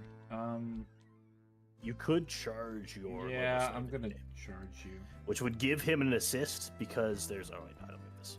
But because you already have a guy in melee, you'll get a +1 to hit, and I'll get a -1 to hit because I'm being mobbed. Yeah. Essentially. Friends in melee, in fact, very nice. Yes, it is very good. All right. 2 swings, I think. Yes. Those are really interesting. I've never seen. No, you get swings 3 are- because you get +1 for charging. Oh yeah, true. Yeah, no, I haven't seen Ogryn's play before. It's really interesting. Yes. I'm going to. So yes, you get all hits. I'm going to use my parry ability to make you reroll that. I don't know. Wait a minute. Is that worth it? I need to reread. I need to watch. Read up. If I'm already engaged, I don't think I get to clap back on you. I'm pretty sure I'm already stuck in it, and I don't get to turn around instead. I would say look at fight rolls because I think just every fight incurs a fight back. Yeah, but I'm I'm going behind to. him. I'm going to look it up. Yeah, I would get When penalties because you I'd have to turn around. When you do the fight action on somebody, they turn towards you. Yes, they I get to see. turn You towards still get the benefit you, of the backstab but at the beginning they, of the fight, but they do but- turn towards you. but they get a -1 to hit you when they have to do the turnaround. So it is still viable to do. Yeah. You still want that. Let me go look at. So you're what at Fight. -2 right now? It would be -2, which is pretty good for you. Because my guy has a 2-up to hit, so that turned into a 4-up, which is a significantly less good chance. Okay, those are nerve tests. Those are out of action. 70, like 80-something combats. percent to a 50 is a Da-da-da. great change. Fighters that are engaged with the enemy fighter could make close combat against turn to face, pick weapons, determine. Okay, cool. Okay, turn to face. That's that. Pick weapon. Okay, cool. Determine attack dice. Sure. Pistols in close quarters. Declare targets. Make hit rolls. That's all the bonuses and stuff. If there's still an enemy fighter engaged, I don't see anything that says, okay, Rose is correct. So I still get to turn around and clap back at you. Okay, in that case, I'm not going to reroll any of these, because I'm afraid you might reroll that into a 6. That is a valid fear. So I will let them all through. I am T3. Twos. Whew, Fuck. rough. That is All right, ridiculous. 1 gets through on a 5-up rerolled. I will save it. I will roll 6. Holy shit. This is the exact opposite what happened to me against Rose last game. I could not make a single save on this guy. To I save my did life. kind of stomp you. To He be just fair, got I had a good matchup completely into you. gunned down. Yes. Okay, he's gonna very have to good turn matchup into around. you. They're fucking everywhere. And then he's gonna swing back. I get a -1 because I have to turn around, and then they get additional -1 because you are being assisted.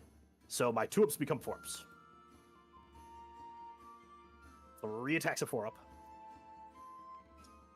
I will miss everything. Not a single hit. Hooray. Rough. Cool. Next up, I'm gonna activate Enoch again. And he's going to... I put his things up here. Oh, thank you. Sorry. And then these ones are on the... Those are for my guy. caryatid. Yeah, Oh, they're the those are little for the angel baby. The baby. The little baby. Do you have I've to already double acted activate? this turn.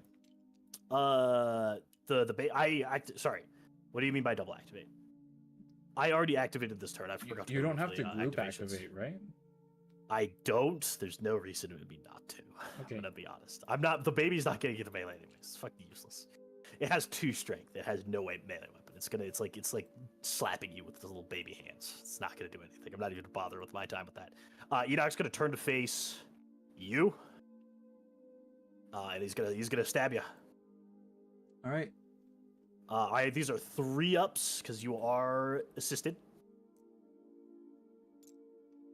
I will miss twice. Rough. Same thing that happened to you happened to me. That's unfair. That shouldn't happen. Wounding on force. 4 is the wound. Okay, AP 1, damage 2. Nope, I assume that's a fail. Shave both wounds off. You make a single injury roll. You've been rolling a lot of serious injuries. I'm hoping you might get lucky here and get a flesh wound, which is what you're hoping for. Serious wound is the most likely option at 50% of the faces of the die. Yeah, serious injury. Okay, thankfully for you, I can't crew de grace you because I'm engaged. So I can't just curb stop him. Baby should have meleeed. Yeah, the baby should have meleeed, clearly.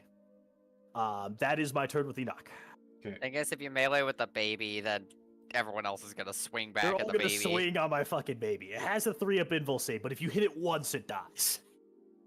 It has T2 as well. It's got toughness 2. Hey, get back here. What are you doing, sir? Moving 2 inches. No, don't go for the box. Fight me. Fight me.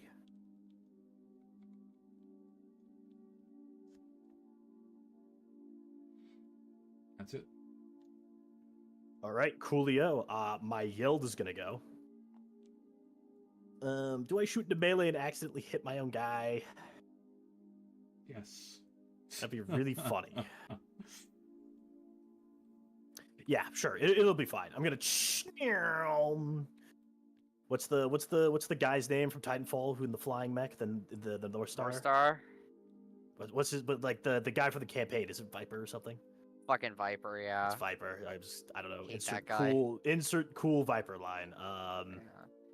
Gonna double shot into there. So if I recall how this works, shooting into melee, from off the top of my head, is that if I miss, I then have to check if it hits him. I believe it's a 50-50.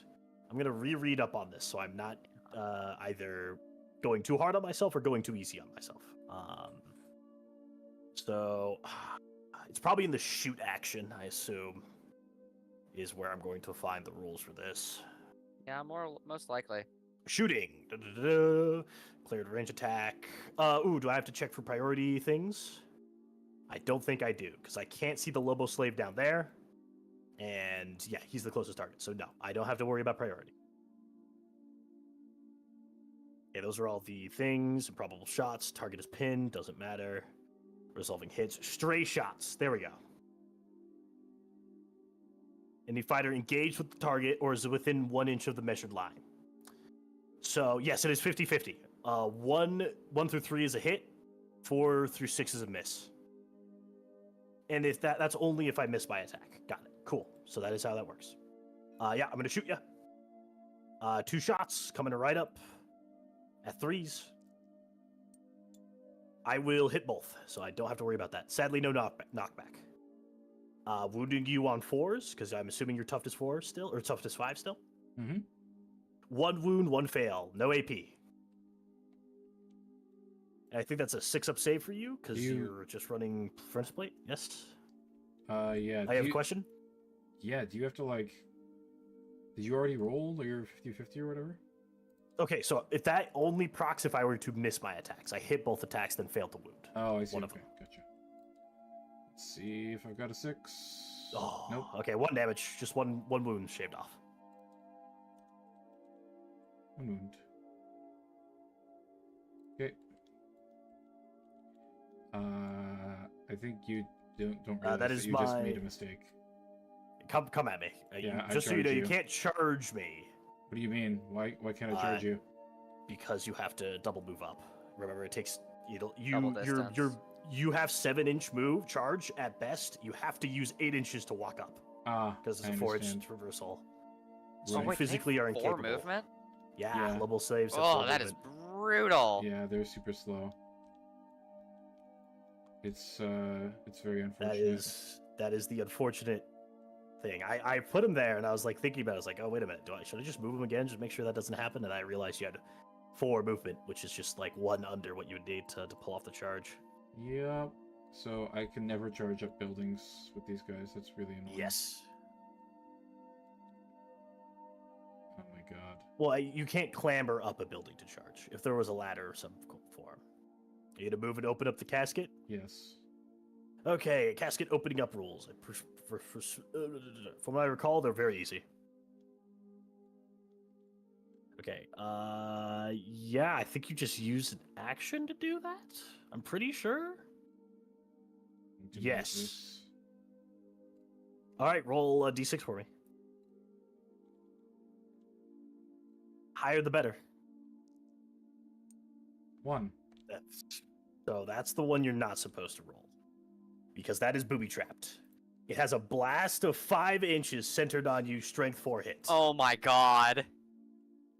I think I'm too far away for that blast to hit my yell. It would have been really funny if that had hit Maybe. my yell. It's centered on the box, though. So I don't think... Oh, yeah, you're it's probably fine. It's not hitting me. It's diameter 5. Yeah. So, it's strength 4. So it auto hits you.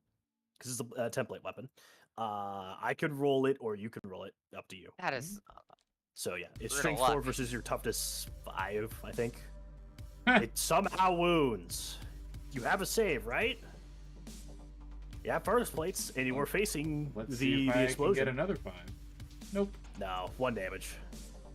You don't get pinned because he's a slave. What happened to him? Whoa, what the? He just went away.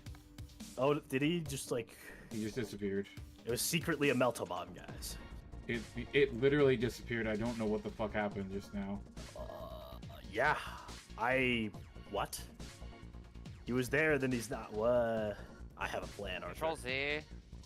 Yeah. What did you do? Okay, there we go. He's back. I was just gonna load all the models again. What the fuck was that? It's too late. It was a Control Z. Dude, It not... loads an instance like 30 seconds ago. This don't sim saves every 30 seconds. Don't do that, please. Your computer not happy? No. All right, there he is. This program is not stable. I Doing don't know what things you're like that talking can about. cause the game to I've only completely crashed out of the crash. game like 18 times. I've actually never crashed at a tabletop sim. I have. Oh, they come with inbuilt action arcs. Hey, Larry. Leary has arrived. Hello, Leary. Spire hunters are in fact spire hunting. Yeah, I think the problem here, Manny, is you're fighting against a highly mobile, very hard-hitting faction here.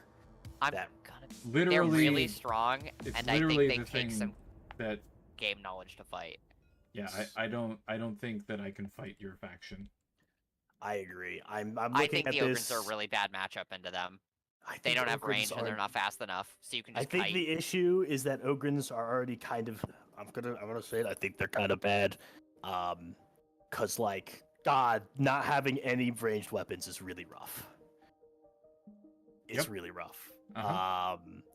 But I think you would fare better against a more conventionalist because you also have to take into account that all of my models are A, faster than yours, and B, I can activate them twice, which means that they also move more than the average model will and get Most to do more shit. people aren't also, spamming me with like 12 missiles a turn. Yes, So I agree. That's a. It'll a be thing. like 7 las guns, like in my It'll be list, or 7 shitty gas las grenades. guns. Yeah. The gas grenades are really scary. I hate those. Get your fucking gas grenades out of here. But you did your activation. He doesn't get pinned. He just takes a wound. I will activate my Oris. He'll do like, I don't know, an evil anime chuckle as he like fells the Ogrins before him. And then he'll double move. So move there, and then he's gonna move another 5 to here. That will be his end of his turn. You fool. You could You have shot activated me. your trap part? I No, could have. You could Really? have shot me. There's a window. Oh, I see. I could have shot your robo slave. That's actually true. I don't think I'm gonna bother with that currently.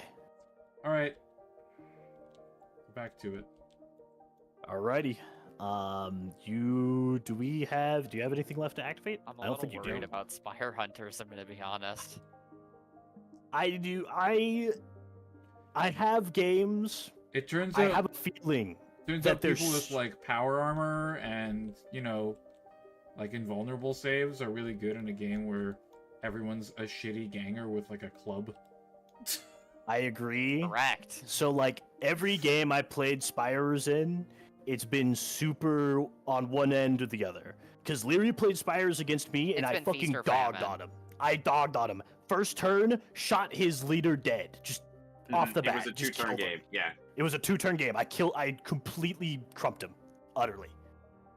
And Yeah. then my game against Rose was a bit more, like I got to do a bit slog. more. I barely won, and I think my faction had a good I- matchup against you. I don't think you barely won.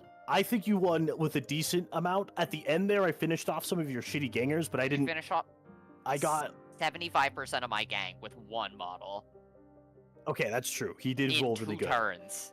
But Or to one be turn. fair, 2 of my models were completely useless that entire game. It did nothing. It was basically me rolling really good on one model. And then in this scenario, I'm completely crumping you because you don't have an ability to engage me in a place I don't want you to engage me from. If that makes any sense, right? Like if you haven't noticed, think- all of these fights have been fights that I initiated, like most of the melee combats here Mm-hmm. Yeah, you that I've charge taken me. because I'm like, hey, this is good for me. I'm gonna go into it. And the problem is I don't think your faction really has a way to like force me into positions that I don't want to be in that much.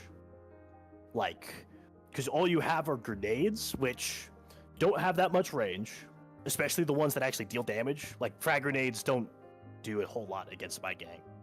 So you're really looking at blasting charges and They still, I mean, frag grenades still affect action economy. yes, if it wounds me and I fail my save.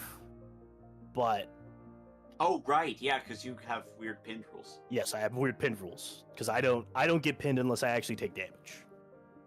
Because of Spire Hunters. Mm-hmm. But enough pontificating. I have a Yeld to play. My Yeld is going to. Oh, I forgot you had an action left. Yes, I'm going to keep shooting that guy because this guy has heavy cover from me because I can only peek down and see a little bit of him. So I'm just going to keep shooting into the melee and it'll be fine. Activating, firing my first round of shots. I will miss and then I will hit. So let's see if that miss hits my friend. Coolio. We're rolling it, so I need to roll, I think a 3 means I hit him, right? Let's go look. I have the thing, stray shots. Yep, 1 through 3 is I hit my friendly fighter. Yes. Right? I'm reading that correctly?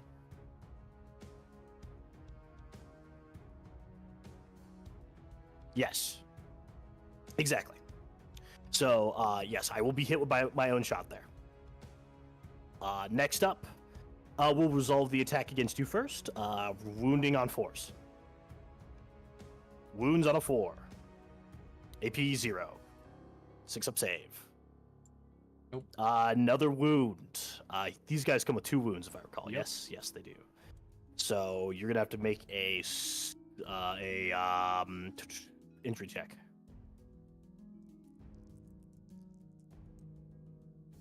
Flesh Do wound. you think Goliath would fight any better into Spire Hunter? Yes, they have actual guns.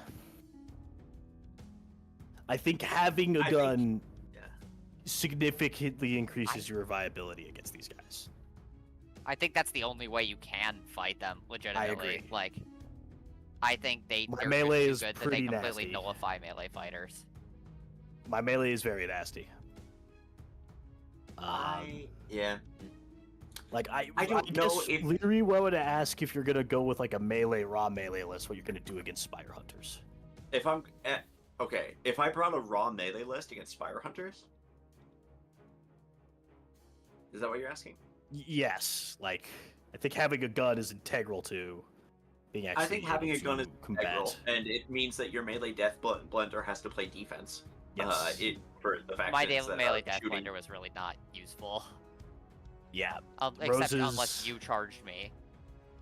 Yeah. Okay, so that is. Sorry, I keep getting sidetracked here. Sorry.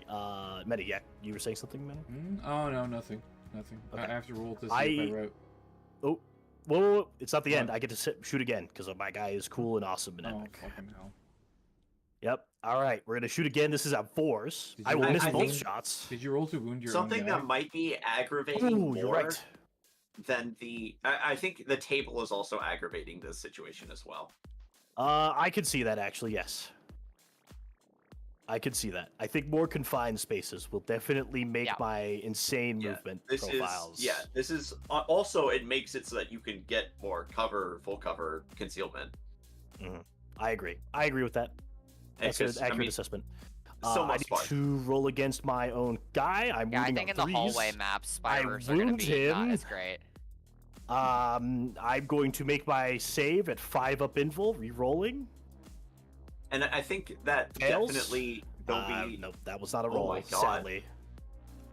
Okay, I'm looking at the Goonhammer article for some things, and it looks like for the Ogryn's faction, and it looks like there are some. Definitely, I think there's some options that even early to mid game, you get ways that you can counter a lot of the problems that are going on here. Like what?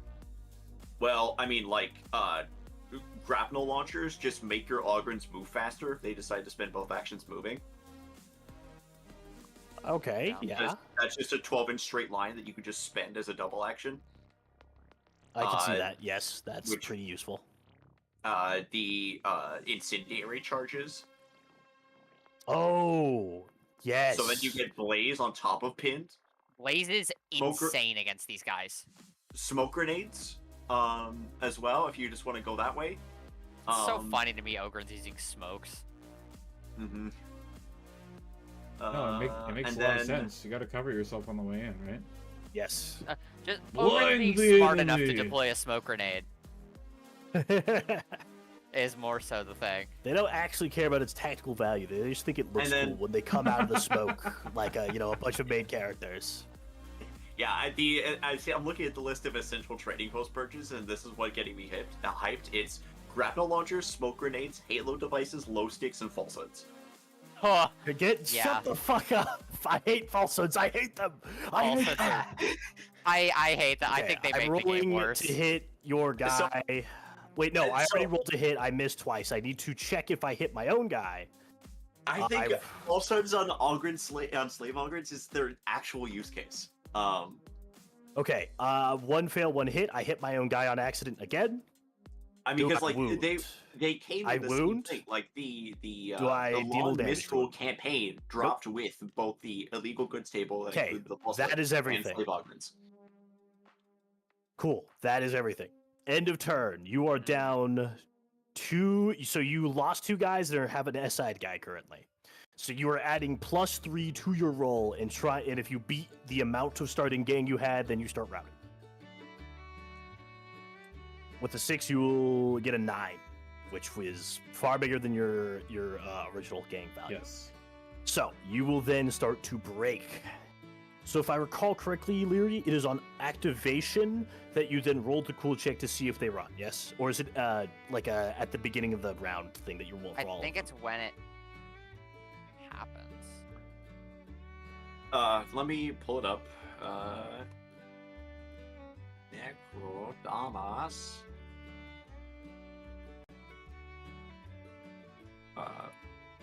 Moments, pardon. End phase, bottle tests. Starting with the gang of priority, okay, so no, this is made during the end phase once the gang is bottled out. So Rose is correct here. Yeah, starting with the gang with priority, so you go in initiative order, and you just roll cool checks. Or sorry, what? No. That is wait, no. Yes, that is correct. Yeah, starting with gang priority, every model must pass a cool test regardless of status, secondary status, or any conditions. Models that fail will flee the battlefield, and then there's some rules for specific units. What is a cool test? D6? 2d6. You want to get your cool number or higher. Let's go. So bigger number better. 5. Run away. Is that enough for a baseline champ Ogryn? Nope. All right. So he will flee. Other guy. And I will say that you can. It's okay. I think that's a success. If you want to, you can also choose to voluntarily. Yeah, you can voluntarily. You can voluntarily bottle out and be like, I'm out of here. Well, Yeah, I might I'm as just saying- well just stay. Yes, this is a I test mean, game. yeah, stay to figure things out, but I'm just letting you know that you can still do the more time thing of, I've done what I can here. The guy under your flyer. Yep. How many crates have opened, by the way? 1. 0. Nothing. Wow. Oh, wait, I thought you opened an explosive one. An explosive one got opened. He rolled the explosion on the one that he Yikes. opened. My main Yep. goal. Is the... Okay, Rose. My main goal. So Is to blow what? up. I have to And act run like I away. don't know. So understand how this they, I works. believe, are just taken off the board. If I recall. Yeah, they're just taking off the correctly. board straight up. Yes. Yes, they are They removed. just leave. They get removed from the board. Yes. Alrighty. That is that. Next round of initiative.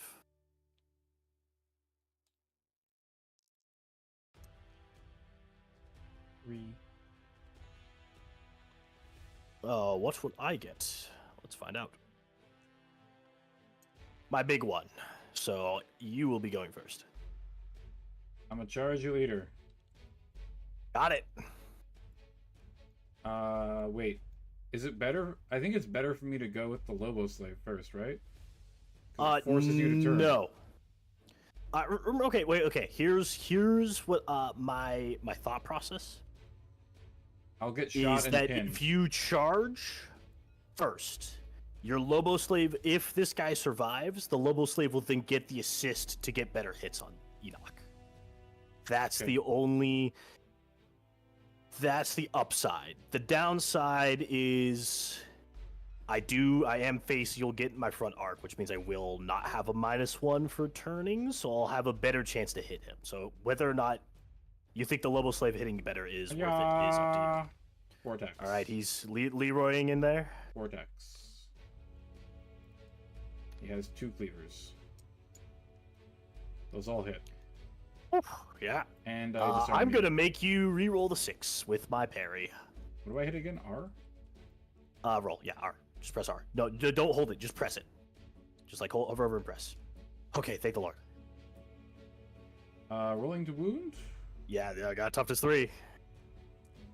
Yeah, 2s. Yeah, all the Wound. wound. Make my saves. 4 5-ups with re-rolls.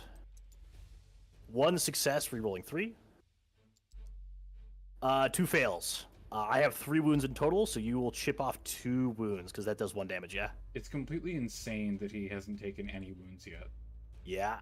Yep. Just took his first wounds. I just rolled really luckily with my my carried. Yep. Spire Hunt. Don't worry, I will be selling everybody except him power-ups, so I Hey, can give you whoa, poisons that why will would you straight not up ignore sell his me wound count. It just has a stuff? chance What to the heck? serious injury him. Yeah, the gas grenades are incredibly scary. All right, that is my 2 wounds off. I get my slap back, -1 because you are assisted. So 3 ups on my 3 slaps to your face. 1 hit, 1 miss. I disarm you, but that doesn't matter because you're not return attacking here. Strength 5, toughness. You haven't lost any toughness, so yeah, 4 ups. Dose 4 ups. 2 successes, AP 1, damage 2. Oh, sorry. You can just reroll it if you so desire. Yeah, I'll just re-roll. All right. Didn't realize too. Okay. That's 1 success, right? Because you have a 4-up save in the front. Yep. Yeah, so you take 2 damage from my Naga Blade. Also, Leary, holy shit, the Naga Blade's so nasty. What the fuck? Yeah. So I that actually is- forgot it had versatile 2, and technically I would have gotten a free round of attacks on one That of these is guys when I 4 charged. But I injury forgot about that. dice? No, right? it's 2 damage. So you're so Yeah. you have I 2. just You took take 2 4 damage. No, you took 2 damage because I failed to wound 1. Oh, okay. You're making- injury dice. No, you succeed a save, right? You have a 4-up save in the front. Yeah, and then you roll deal... a 5 and I have -1 AP. So I deal 2 points of damage. I have 1 wound left. No. Yes. So 2 injury dice. So 2 injury dice. Yes, not 4. I thought you said 4 injury dice. Well, yeah, but I forgot that your thing didn't go through. Hang on. Okay, Moving yes. that out of the way. These 2. I believe in you. Seriously injured and a flesh wound. When you get seriously injured, no, you don't get No, I don't get free coup de grace. No, that's not something I get. I can't even coup de grace him because he's still engaged with me. So I do not get to coup de grace. What I can do, however, is activate and attack you. I guess 3s to hit. No, 2s to hit now because the turnaround thing I'm doing only matters for, I think, reaction attacks, if I recall. Let me go look.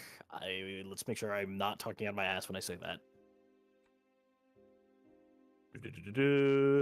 Resolve hits. Nope. Close combat. Also, I was going to say, you were also swinging with the penalty of being outnumbered, right? Yes, I have 2-ups normally. So I had then go to 3-ups. Yeah. Because of the assist. I'd like to note that my... Oh, no, never mind. These aren't the same ones. Regular Ogryns count as 2 models for that. That is good to know. My regular Ogryn is very dead, though. Yes, he sadly did get bitch slapped. Oh shit! So you should have been at -2. No, that's not. Oh a no, regular because it Ogryn. was its turn. Regular Yes. Ogryns, not Lobo Slaves. Not Lobo slaves and not leaders. As in the ganger that has the title of Ogryn. Yes. Correct. Okay, that's assist. Where is the thing that talks about turning around to hit? It broke in, +1 for each interference. If turned to face, step 1. Fighters engage. May turn to face any direction. Yes, the attacking fighter. So this does Yes. apply on the offense. Okay, never mind. I incorrect, so I will get the -1. So I will be hitting you on 3s. So 3 attacks. I mean, on unless 3s. you, yeah. I will hit twice. You haven't taken any flesh wounds, so you're still T5. Uh-huh. Wait, no, you did take a flesh wound. It's like the one guy you rolled a flesh wound on, right? Oh, yes. Because he's got 0 wounds. So I will be wounding on 3s. Mm-hmm. I will get 1 success, 1 fail. That's cocked. I won't count that. I will fail 1, succeed 1. So 2 points of damage to your Lobo Slave. Is it AP? AP 1. Okay. I get a 6-up. No. Fails. 2 damage. I pretty much assumed that was going to happen. Sadly, 6-up are not a very reliable roll. Crazy, I know. Flesh wound and seriously injured. Rough. Bye. Yeah, and then I will use my second action to coup de grace him. So, curb stop him. That's it. You've got Nothing. nothing. Oh, that's everything. Shit, that's right. Yeah, because your other Lobo Slave. What got him? Wait, did he charge down at me? Wait. No, I don't know what I swore happened. there was a to guy that. up here. There was a guy up there here. was a guy up here. I don't know what happened to him. Wait, what happened to him? Wait, what? There's 2 Lobo Slaves down He here. ran Why is there away. 2 Lobo Slaves? Oh, that's right. Yes, you're correct. He broke. So good game, man. That's Yes. it. Good game. Sorry that went pretty poorly for you. My gang is a bit of a skew list, if you haven't noticed. I think it's just straight Yeah, up I bullshit don't- overpowered. Like, there's no skew list to this. That's fucking ridiculous. I don't think they're the best. I think there are better gangs in this game, completely. and utterly. Just to be besides Van Sar. The who? squats! The fucking squats! Okay, I the was gonna squats are say busted. Holy Squats, fucking Van shit. Sar, Asher, Outcasts. Asher is not better than them. I'm gonna be entirely honest. I don't think. I think Escher are better if you abuse them to the max. So here's the thing. Escher against other gangs, no. Escher can beat them and has a good matchup against them. They are not better overall. And also, I will say you are kind of doing some to the max stuff with the Spires. I will be honest. Really?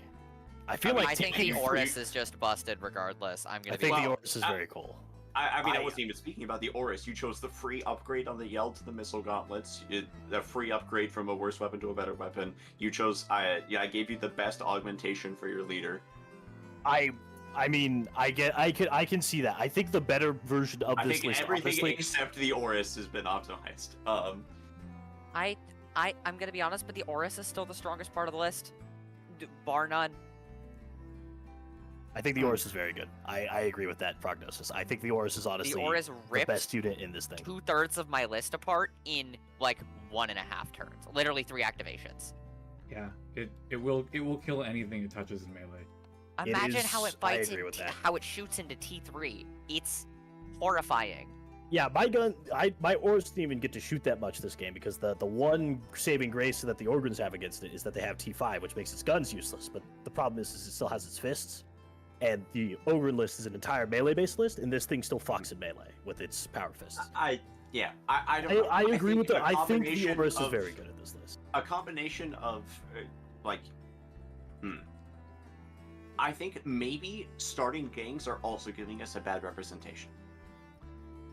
I can see that. I think that this, the way that the gangs work... Okay, I agree with that. Yes, there are better gangs than other guys. I know, crazy. What, you're telling me my all-melee gang is not going to work against the Vansar gang guys? Vansar's not good. What do you mean?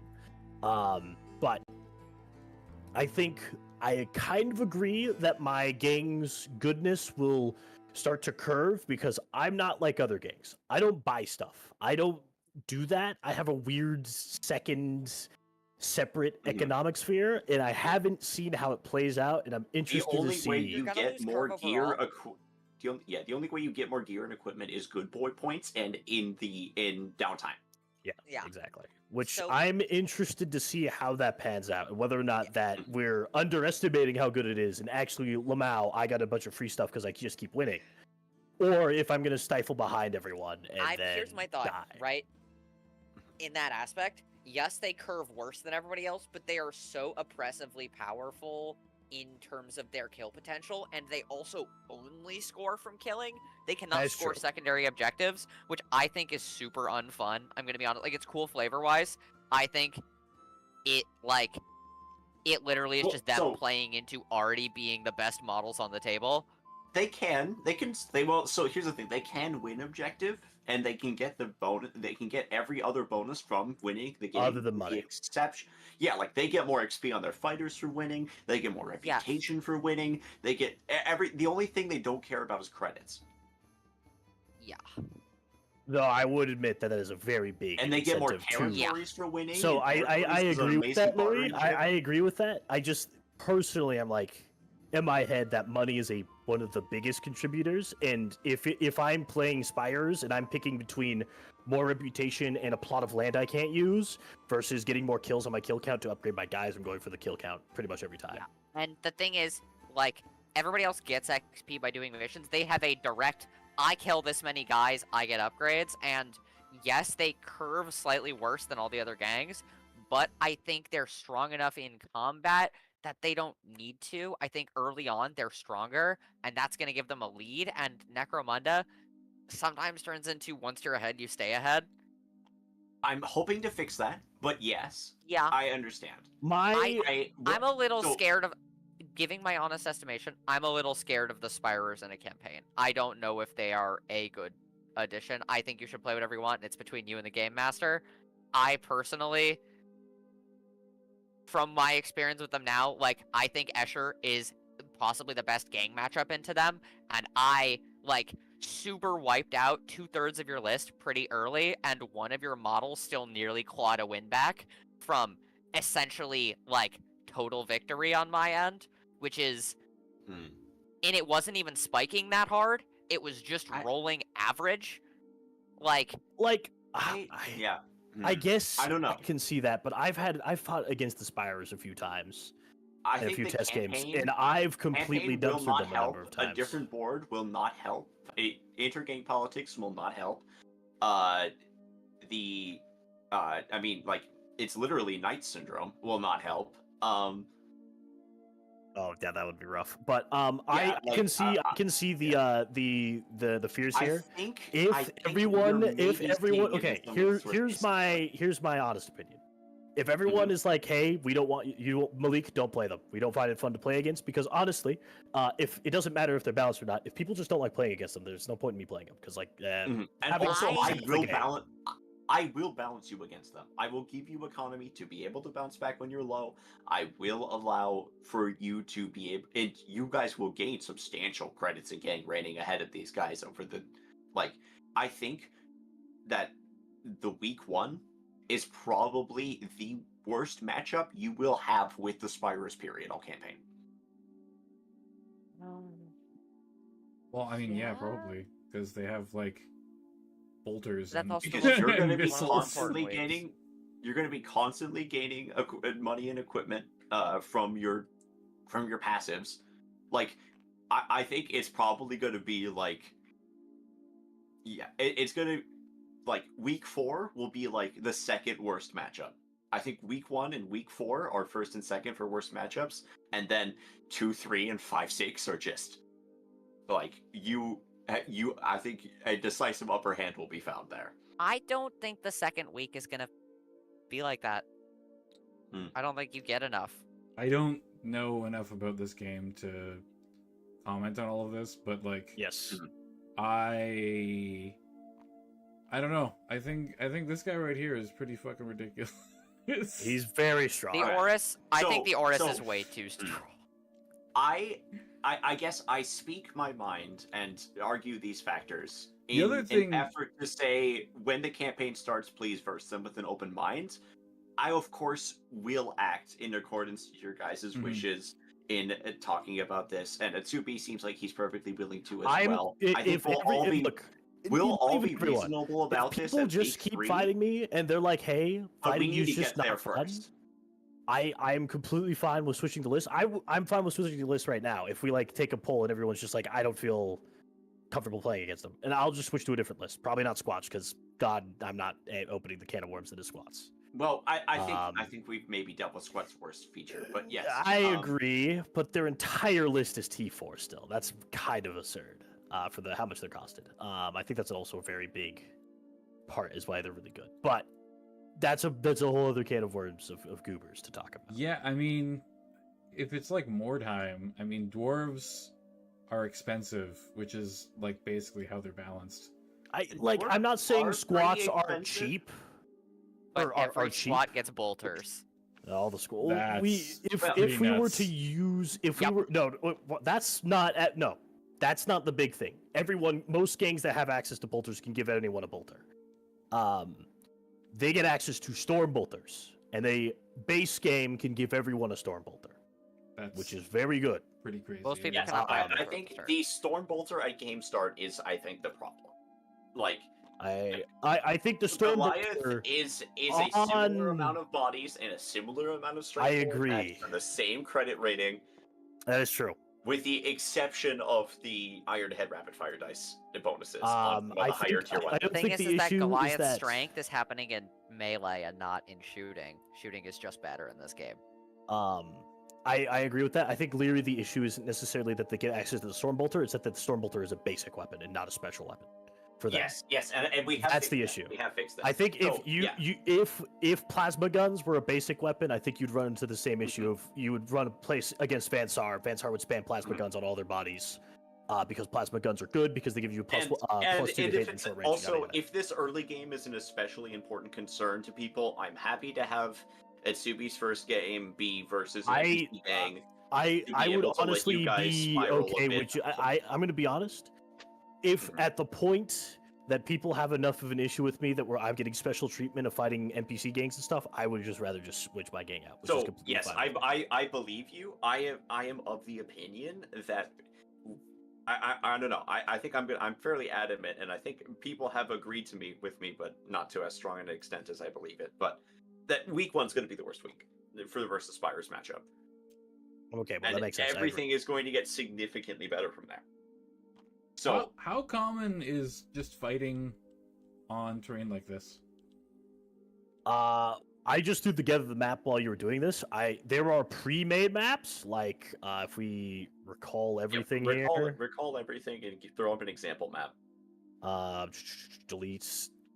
Because this map's literally nothing compared to I think flying missile launchers with a 2-level building in the middle of the board is pretty fucking stupid as well. It's very difficult to get to. I think my Yeld is the weakest thing in the entire list here. Two up missile launchers seems pretty nice to me. I don't know. Well, they're 3 up because I have to fire them. I think they're the weakest link in this entire thing. I'm sorry, but I think the Horus eclipses that guy entirely.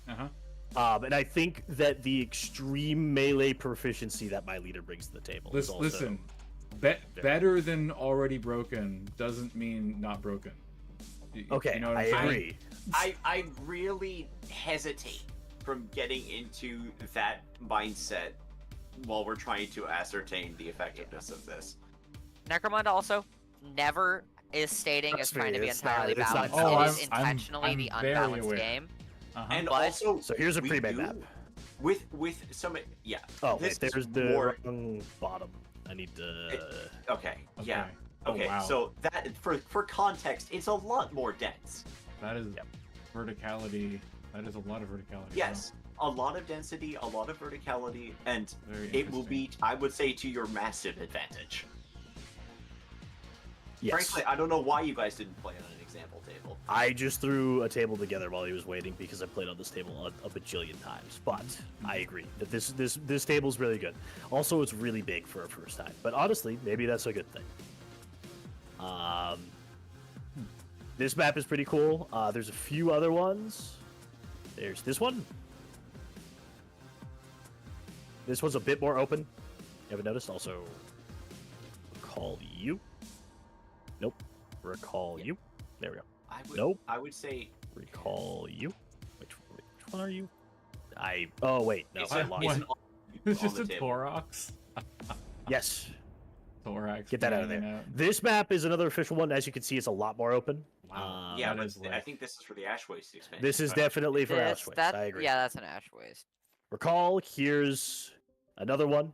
So that looks like a 40k damage. That's a zone. See, this is a zone, a Sector Imperialis map that is, I would say, a bit better in this regard. Like, there is wonderful lines of covered advance that aren't in buildings, and then the buildings are imperiously high and capable, strong fort structures that take some effort to throw themselves into. And I will say, like, yeah, I don't know. I think you've got some fun. Everyone's got tools that makes this so much of a better matchup in time.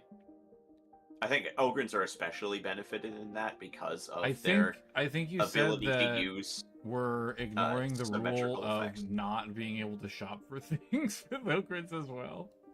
Yes, no. That Sorry. one. Yes. No, What? you are. They can't buy anything from the shop. Base game, they're not able to buy stuff from the shop. Okay, that's a little much. Wild. So, base rules that we are the house rules that we are using for slave Ogryns are the following. No, I said I was referring to base rules as within written rules. Said I know you're changing stuff. Weapons that are previously you were not allowed to change equipment between members of a slave Ogryn's gang. So you're not able to swap or discard weapons from fighters that once you give them. Because they're more attached to them than regular gangers are. Back in 90s Necromunda, this is how every gang worked, was you couldn't swap equipment between them. But the house rule is that you're able to swap and discard anything except for augmatic weapons, because those are built into the model. Right, that makes sense.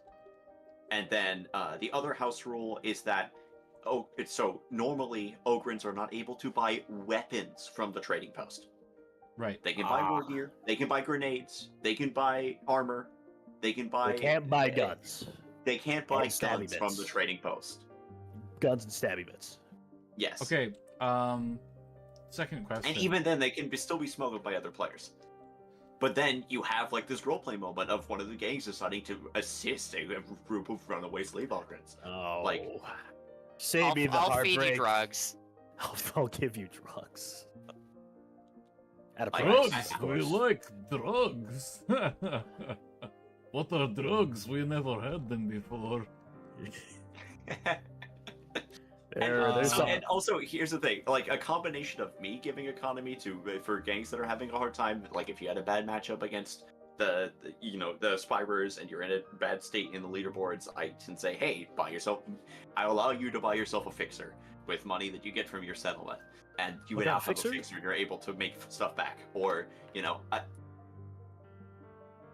one of the NPC factions that gives you economy gives you an offer you can't refuse. Spires get 2 extra XP when they win, just because fuck you. Yes. Oh, it crashed. Of course. It's fine. Right, but they all advance like champions. 1 second. Yeah. Like plus 2 XP on win is not that bad when comparing the rates of advancement for anyone who's not a leader or champion. Teach me of advancement. Sure, yeah, why not? We'll simulate the post game. I mean, let's say I had I don't know, gotten a couple XP on everyone. Yeah, cool. So advancement, yeah, let's. Where is that? Let's see. Founding a gang, alliances, trading advancements. posts. It's a 306. So the glitches table seems slightly more brutal than the normal injury table, though. Yes, it is. It is. Well, so here's the thing. It's more brutal because there's more penalties, and I would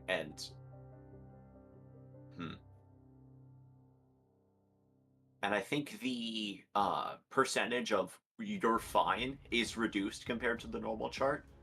The only benefit relative is that death is only on a 66. Taking part rally. Okay. 307, 308. Yeah. So, yeah, you get XP for, taking fighters out. Is it not random? What do you mean? Is it not random? It's not like Mordheim where you roll randomly. You just buy stuff. So, for leaders, champions, for some models, anyone except gangers, you can choose. Yeah. Okay, roll 2d6 to see what ganger advancement they get. Where is that table? The next table beneath in 3 on 7. I see. Understand. Okay, I need to go get ice cream before the house goes dark. Okay. Gangers gain advancements during the pre-match sequence if they have reached 6 experience. Spend 6 XP and roll 2d6. Okay.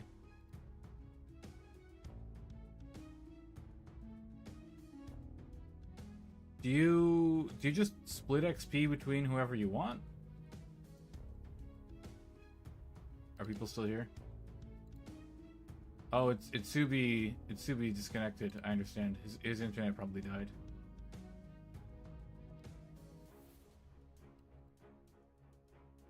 All right. Well, are you still there, Rose? It appears as though everyone has disappeared. So I will end the stream here. Thanks for watching, everyone. Appreciate you sitting through all the talk about balance and stuff.